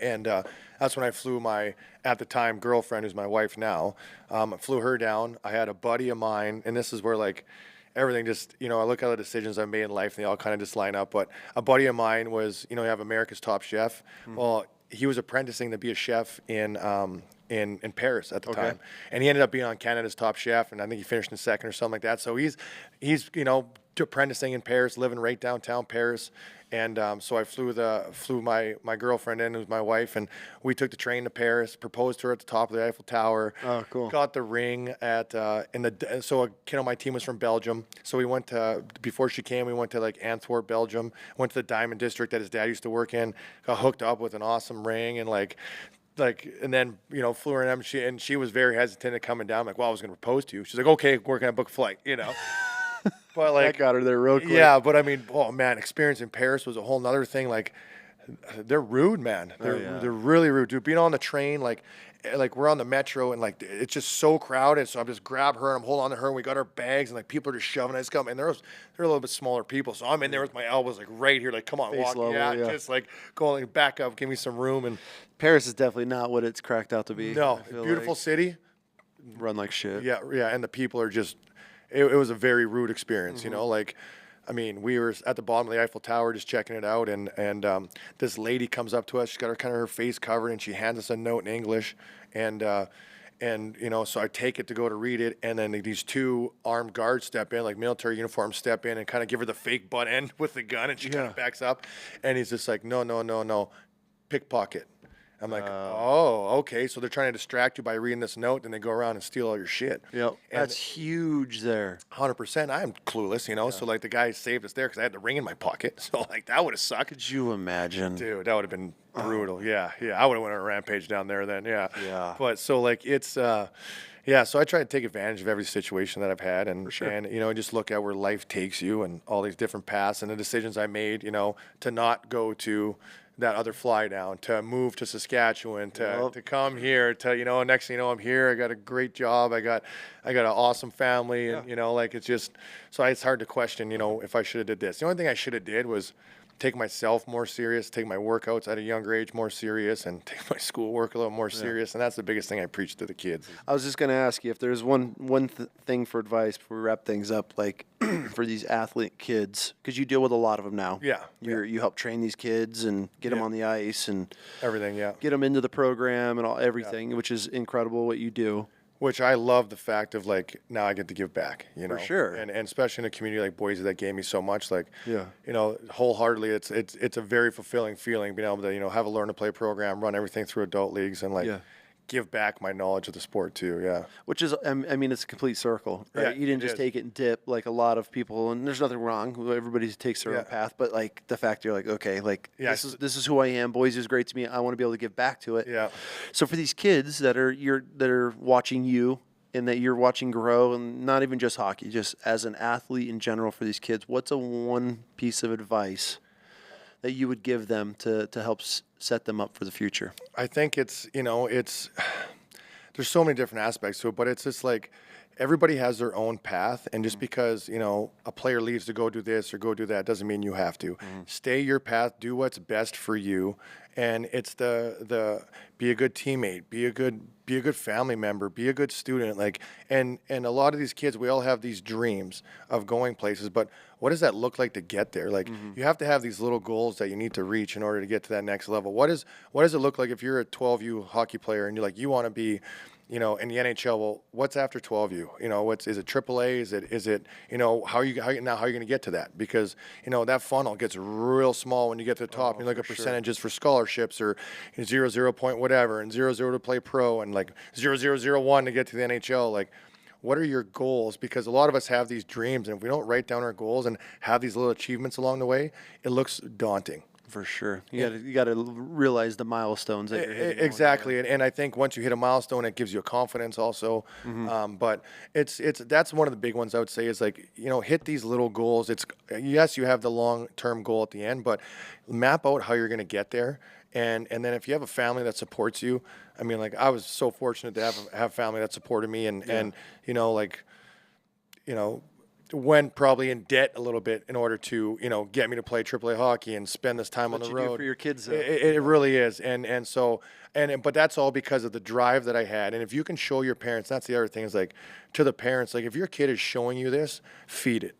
That was my next thing. For it. parents. For parents, yeah, feed it, because it's one thing that, like, you know, my dad was always big on, you know, wants and needs. You want a $100 pair of Jordans, you need a $35 pair of shoes from Walmart. You know, how are you going to get to that? How are you going to bridge that gap? Yeah. You know, you want, you know, one of the biggest ones is you want a gym membership. You need some weights. Prove to me you're going to work out in the garage. So we went to a garage sale, bought a bunch of weights, threw them in the garage. Prove to me that you're going to do that before I'm going to go invest and get locked into a year contract at a gym for $100 a month. Did that for 3-4 months. Okay, here, Kory, here's a membership for you. You know, like, you know, I can buy my kid a $300 hockey stick, but what's he going to do to earn it? Like, are you going to go shoot 1,000 pucks? Like, how bad do you want? Because I think that's one of the biggest things for parents is, you know, you want to foster your kids' drive, but you don't want to just, they have to be able to earn stuff. And if they don't earn it, there's no sense of achievement either. Like, if you're always just getting given the best equipment and whatever, like, there's nothing wrong with being able to afford to buy your kid the best. That's awesome. As a parent, that's what you strive for, to give your kids more. But if Doesn't mean they need it. exactly, it's so. But if you want to give it to them, have a goal for them to achieve to get it. Like, you know, there's all these different like, if my kid, and this is what I want to do with my kid, but if, okay, he's, you know, kids are all into the gear, the best stuff, whatever. Okay, great. If I can afford to get you something, like, what are you going to do to earn it, though? Because once he gets it, I don't want him to break it over the crossbar because he gets mad and now he just broke a $300 stick because he has no ownership of. Because he knew that it took him 1,000 pucks to shoot in order to get that stick, and he just ain't getting another one from the store because I broke one. Like, no, you're going to go get you a wood stick then, bud, and see how good you do. You know, like, so that's one of the biggest things for parents is, set those goals for your kids to make them earn these little achievements that helps teach them that hard work pays off, because a lot of times in life hard work doesn't pay off. Fucking it. Yeah. So if you can teach them young that, hey, you just worked hard and here you go, and I know you wanted this, but this is what you had to do to get it. And it's, you know, it's like the chore list that you get $1 at the end. It's the same thing, just with sports. You know, like, you want private lessons. Well, show me that you're going to go to a stick time and not just go out there and shoot the puck against the boards. Like, you're going to go take responsibility for your development, is what I like to say to kids that are 14, 15, 16. At some point, they have to start taking responsibility for their own development. You know, like a parent that their kid wants to be a AAA player, is he waking you up first thing in the morning and saying, hey, there's stick time today, can you take me? Like, I don't want to be late. Or if there is Is that what separates the kids? 100%. 100%. It's the kids that understand that and that aren't the ones who their parents have to wake them up in the morning because they're tired and say, hey, we're going to be late. We're going to be waiting and show up 10 minutes late because the kid didn't want to get out of bed because he was up too late playing video games. The kids that want it go to bed on time because they can't wait to get up in the morning. And they're waking their parents up to say, hey, let's go. What's the percentage of kids that you have on your ice that have passion versus skill? Yeah, there's a thing there. There is. I watch some kids, and and it's just like that kid. I trained a kid, and when my daughters were chasing world titles, and I was training them in our loft, and we had a kid that wanted to do it, and yeah. and I took him under our wing, and he ended up becoming a world champion, just training in our loft. But I would see these other kids in the gym, and I'd talk to the wife. I'm like, that kid is a fucking machine. If he just had a little bit more. Yeah. And there were so many. I was like, God, I wish I could just. I wanted to go through that gym and just just start picking them, right? Pluck them and just because it's so fun to work with those athletes. No matter what. Yeah, if they want it and they have the drive, those athletes are so fun to coach. You tell them what they do and they say, jump how high. I'll do it, coach. Whatever you say, coach. And are generally in love with the game. Yeah. And as far as hockey, I want everybody to love the sport. I think it's like a sport you can play forever. Yep. So it's hockey for life. Like everybody ends up in a beer league somewhere. So so true. It is. I mean, Wayne Gretzky's in a beer league. How good you are, yeah. Or bad, or how much weight you've put on. Yeah, everybody's in a beer league. So we got guys at the rink that are 80 plus years old playing, which is awesome. I think the first thing for my kid is I want him to love the game. Yeah. That's step number one. Is I take him to learn to play right now. He's 4.5 years old. He has no clue what a hockey game is, but he comes off the ice, face beat red, full of sweat, with the biggest smile on his face, and the first thing I say to him is, "Did you have fun, bud? I love watching you play." Yep. That's step one, because we put so many pressure on our kids as little, and so for our program, you have to get tested. You get tested every 8 weeks, and you pass to get to the next level. I mean, he's been in it 2 times now, and learned to play 1, and we go all the way through 4 before you're allowed in the league. And the last 2 times, the coach goes up to him, the tester goes up and says, "Hey, crew, ready to get tested?" He's like, "Never," and just skates away all fast and slides around. He doesn't even care. He doesn't know. So as a parent, I got to be happy with that because he's having fun out there. Yep. I can't put the pressure on him when he comes into the car at 4.5 years old and go, "You failed. Yeah. Failed your test, bud. You don't get to use a stick next time." Which happens a lot. And I think we got to take a step back and get our kids to fall in love with it first, because then when it's time to start doing this stuff, it doesn't feel like a job to them at 10 years old, 12 years old. I can't wait, because every experience they've had has always been fun. And that's where it leads into these players that we do have, I would say we have quite a few players that have that drive. We got a good group of coaches in Boise. We got good programs. We have ex-professionals that are involved in the programs, have played for Steelheads, that have played with, that are in charge of programs, the travel programs. And we have really good people that care about the kids. And I think that's what awesome hockey brings. So many volunteers, so many people that want to help these kids out. And being able to foster that is so much fun. So we do have a good percentage of kids that are up in the morning, waking their parents up. Let's go to the camp. Or they're we call them rink rats, that are at the rink all day, every day, all summer. There's no break. Yeah. And they're the ones that love it, though. There's the ones that get dropped off because they have nothing else to do in the summer. So their parents are like, "Get out of my hair, you're going to the rink," and they just bum around the rink, and they end up causing trouble, or trying to just hang out and not do nothing. And but then there's those kids that are live for it. Yeah, live for it. And with hockey here, it's starting to get the traction now where we have a lot of people that have bought into what it takes, and the perfect example is, I think, on our girls' side, the girls' program has blown up. And really, yeah, and it used to be we got to get girls games. Now it's we got to get girls scholarships, because these girls want scholarships. They are grinding. They are working out in the gym. They're doing. It's not just about getting them games anymore. It's we want them to get scholarships, and they have drive to do it. So it's how do we foster that? What can we get them so they can get these experiences? And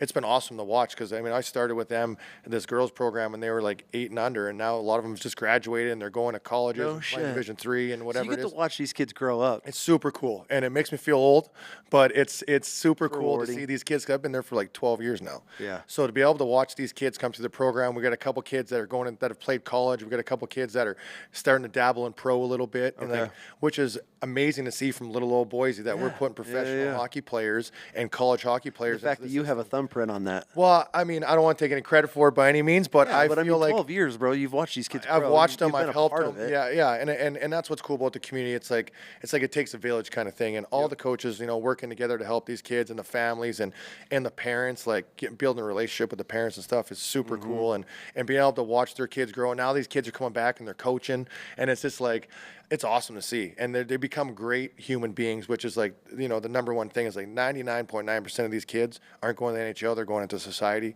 Yep. So if they can be great human beings, and as a coaching staff, we can help direct them in that way. Then we've all done our job.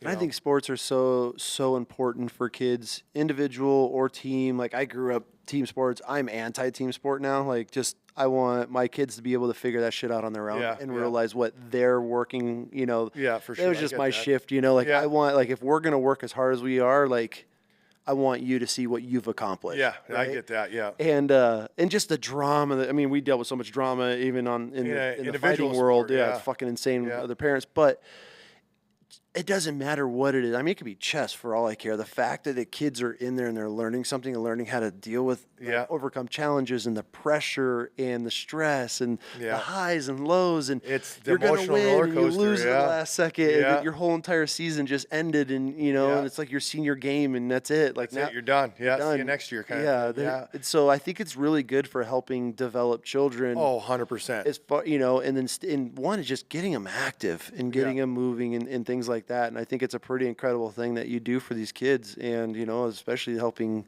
the Treasure Valley grow this hockey program for these young kids. It's pretty awesome. I appreciate and that. You speak we've known each other for a while, and every time we talk, you speak so highly of these kids and then the program and everything that goes into it. It's been pretty awesome. I mean, not a lot of years, but we've got some years under our belt. Yeah. I mean, every time we spend a lot of times in ATVs together. Talking. You've never had anything negative to say about the program and what it's doing for these kids, and it's pretty cool to be able to see that. Yeah. And like I feel so fortunate to be able to still have a job in hockey after my playing you career. chased a passion your whole entire life and then turned it into a job. Yeah, which is it still boggles my mind, and it Not makes a lot me so of people. appreciative. And if I want, and that's the thing is, it's like I want every single kid that comes through my program. I wish they could have the experience that I did playing hockey. Yeah. The places I went, the people I met, the connections I made, where it takes you in life, and back to like athletes in general are such good employees and employable people. They understand discipline. They understand, being part of a team, a chain, having a role in a position. Like, I absolutely love that fact about, what hockey provides other than just a sport. There's so many things that it brings to people's lives. It helps too, hockey, especially contact sports, is like you get your bell rung and you have to finish a game. Yeah. Or it's like, and then it raises your kids to not be such a little bitch because I tore my meniscus in the middle of a game and we had a 3-hour bus ride. Like you were talking, that's why I was like, fuck, I've never, nothing even close, but like I had to ride you're part of the team, get your ass out. You don't get to come home. Yeah. And I sat there and rode home with a torn knee the whole entire night, got home, ate, went to bed, got up the next day, obviously went to doctors, did all that shit over the weekend. But you can't complain. Like, at least when we grew up, it taught you like, fuck, got my bell rung. Like, I remember getting hit so hard, snot I've had that happen. was under my chin. There was like, getting a snot knocked out of you is a real thing. I've had it happen. Yeah, it's a real thing when you get hit hard. 100%. And then you got to pick yourself up and you got to ride home. And it's like, you can't just be like, I'm over it. Like, you got to finish the game. And people are depending on you. Your teammates are depending on you. Like, it teaches you, sports teach kids so many things. Yeah. And I think every parent, and I think where a lot of parents fail with it is the kids have a couple bad practices or it wasn't that fun and they let their kids quit so soon with things and they let them finish it. But I feel like with hockey, man, it's just a different breed of child that's going into it. And I think so. And I think part of it is too, to get to a certain point as a hockey player, you have to put in so much work to learn how to skate that it makes it harder to quit because you've just put so much time in already. For sure. That once you got to a point that now you're going to quit like soccer. I mean, all the other sports that, you're not removed from the object. You're using your hand or you're using your foot. Skating, you got to learn to skate, and then you have a stick to control the object. So like, there's so many different aspects to it that once you get to that point, like, it's tough to quit because now you've worked so hard to get to a point. Just to hone the most basic skill to be able to skate. Yeah. And to hand-eye coordination, all that. It's insane what it does for kids. And then you throw them on skates really early, and it's like they're developing so many skills so fast. It's and that's what, to the training side of stuff, like what we do and what my belief is, like through USA Hockey and like I'm the ADM coordinator for the state, which is like the American Development Model, is just like they have learned on such a high level how kids develop. So we train them that way. Like that's cool. We train them like it's all about puck touch. It's all about small area. It's all about bumping and moving and being on your edges. Like you can't take my son, for instance, who's 4.5 years old, and go, hey buddy, I need you to be on your inside edge, on your outside foot. By the time I get halfway through that sentence, he's already thinking about the cartoons that are coming on. So they learn. They're like playing to learn, not learning to play, if that makes sense. So we just put them in. They're playing games they play in school. They're playing sharks and minnows. They're playing red light, green light. Like, so they're not thinking about what they're doing because their body, their quick twitch fibers are firing so fast at that age that's what's going to have that muscle memory for them as they start getting older. And then when they get older, you can start teaching that technique. And it's just by doing repetition, Reps. move, get bumped, fall down, get up, chase the puck around, like play games and the engaging games that, like, that's what I have to talk to parents about all the time. Learn plays. It's like, well, they're not. I thought they'd be playing hockey. I'm just like, they're 4. They don't know what a game is. Well, I'm not going to put them in a game setting. A game to them is Sharks and Minnows, Space Invaders, Timing It, Mr. Wolf. Like that's what dodgeball on the ice. Yeah, literally, we do that. Yeah. Oh yeah. So like that's the kind of stuff that's fun for them. Yeah. That keeps them engaged, and then that's what starts to build that love and the passion and the foundation of what they're doing, and then it, as they get older, they understand like the difference in the game that they want to do. But then you just start, when they get to 8U, we change practice plan a little bit. So same thing. There's a percentage of skill to everything else. Like it's like 95% skill that age. We're not going to teach you how to do a breakout when you're 8 years old. You got to be able to be sufficient in all these skills before we're going to do that. And as it ramps up and you get to 14, 16, that's when like the mindset of the game starts really ramping up, and you can take 15, 20 minutes of an hour practice to work on a breakout or a power play, or because all your players should be proficient in all those skills. So now I can tell them where to go stand because they can skate and they can stick handle and they can pass. And so it's really cool what they've done, and it's been a retention tool because hockey is one of those sports where, like, if you never really get better, man, it's tough to stick with. It's so fast. That's why I never picked it. Well, that's exactly it, right? So the time I moved, we were 9, 10 years old. I mean, these kids are fucking full blown at that point. Yeah. So there's always catch up. So that's why I was like, and it's tough when you're always behind and you're not getting to touch the puck. And so we try to do our best to, like, we shrink the ice on the little kids. Like, our 8Us play cross ice. Our 10Us play half ice. Then when you get to 12U, they play full ice. Because when I was at 6U, 8U, we played full ice hockey. That's what NHL players play on. Smoked. So much ice out there, dude. Like, So what are we big. doing? So you could go the whole game and, like, not even touch the puck. Yeah. So now we go cross ice. You're in the game by default. Oh, you're forced into it. Yeah, so you're forced into it. So you're in the plays, and those better kids that on that full ice would have just took the puck and, kind of like, I like to, like when you're playing football, it's a sweep right, and then the fastest kid just goes to the sideline and runs all the way down, nobody touches him. Well, that kid now is forced to be in a small area because that's what the game is played. Even you look at the NHL, they're all in one zone at one time. You got 10 guys in a zone. So, small area, win a battle, make a play. So these kids are forced now, the better kids even, to have to make quicker decisions and think faster and maneuver and pass. And so it's done a great job for the retention because, again, if you're not getting better, it's tough to stay with it. So I think that's why we see so much of the growth that we've had too. Like USA Hockey's done a great job with that, and I've implemented that and understanding with my knowledge of the game and understanding that part of it is because there's an old guard that was just like, no, full ice. No, what are we using blue pucks for? Like the younger kids use blue pucks because it's lighter so they can raise it instead of flicking it at the goalie. Like all these little things that make the progression for their kids actually better. Yeah. I've bought into right away because I understood the concepts of it and why, and it's really developed into the growth we've had at the rink. Like we're exploding. That's good. Yeah, it's fun to watch. It creates some problems every once in a while when you have growing pains, but it's been phenomenal to see and just the athlete development, how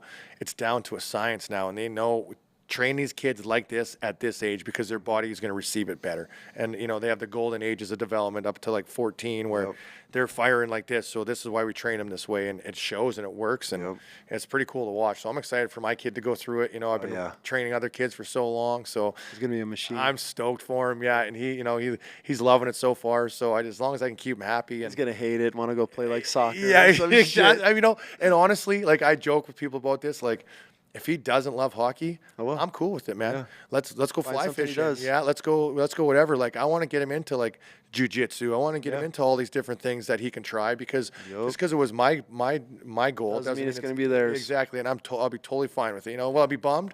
Yeah. But I'm not going to be I'll be totally fine with him taking on it. But it's got to be something. Like you got to do something. 100%. You know, that's where we're at right now. It doesn't matter what it is, but you got to be something. Yeah, and it's just good for great. Yeah, for it is. Whether he excels at it or not, I'll help funnel, feed his passion. But so I'm looking forward to watching him go through this next stage. I'm looking forward to watching it. Yeah, it's hilarious, dude. Like, and I would say like my wife took a picture the first time we were going to the Learn to Play, and we're walking out of my office, and like I'm walking ahead of him with my coaching stuff on, and he's beside me like this with all his little so cute in his little gear, and she took a picture from the back, and I was like almost teared up. I'm like, this is unbelievable. Like it's happening. Yeah, it's happening. Yeah, so it's really cool to see. I've watched so many other kids do it, and parents of friends, and then watching it with their kids. And now it's your turn. Yeah, it's all jealous all the time, going, oh man, I can't wait to do that one day. Never thought I was going to have a kid, and then I did. So yeah, it changes you, man. It does, dude. It really does. Yeah, it's been phenomenal. Well, I'm super proud of you, dude, for everything that you're doing for the community. I appreciate that. I really do. And living quite the crazy life, and then now being able to teach some of these kids a little bit of the sport. Yeah, so. it's been definitely a good transition. I mean, you have that point when you stop playing, you work something your whole life, and then all of a sudden it stops, and you're like, yeah, and you got to transition. You got to find something. Yeah, and being able to, being blessed enough to be able to have the path to go right into hockey after playing hockey, like. Yeah.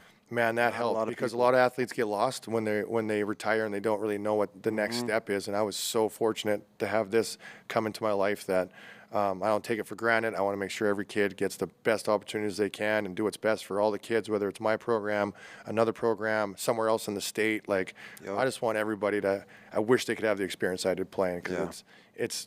Well, you're trying. Yeah, I'm trying. Yeah, the best I can do, right? And that's all we can do. Yeah.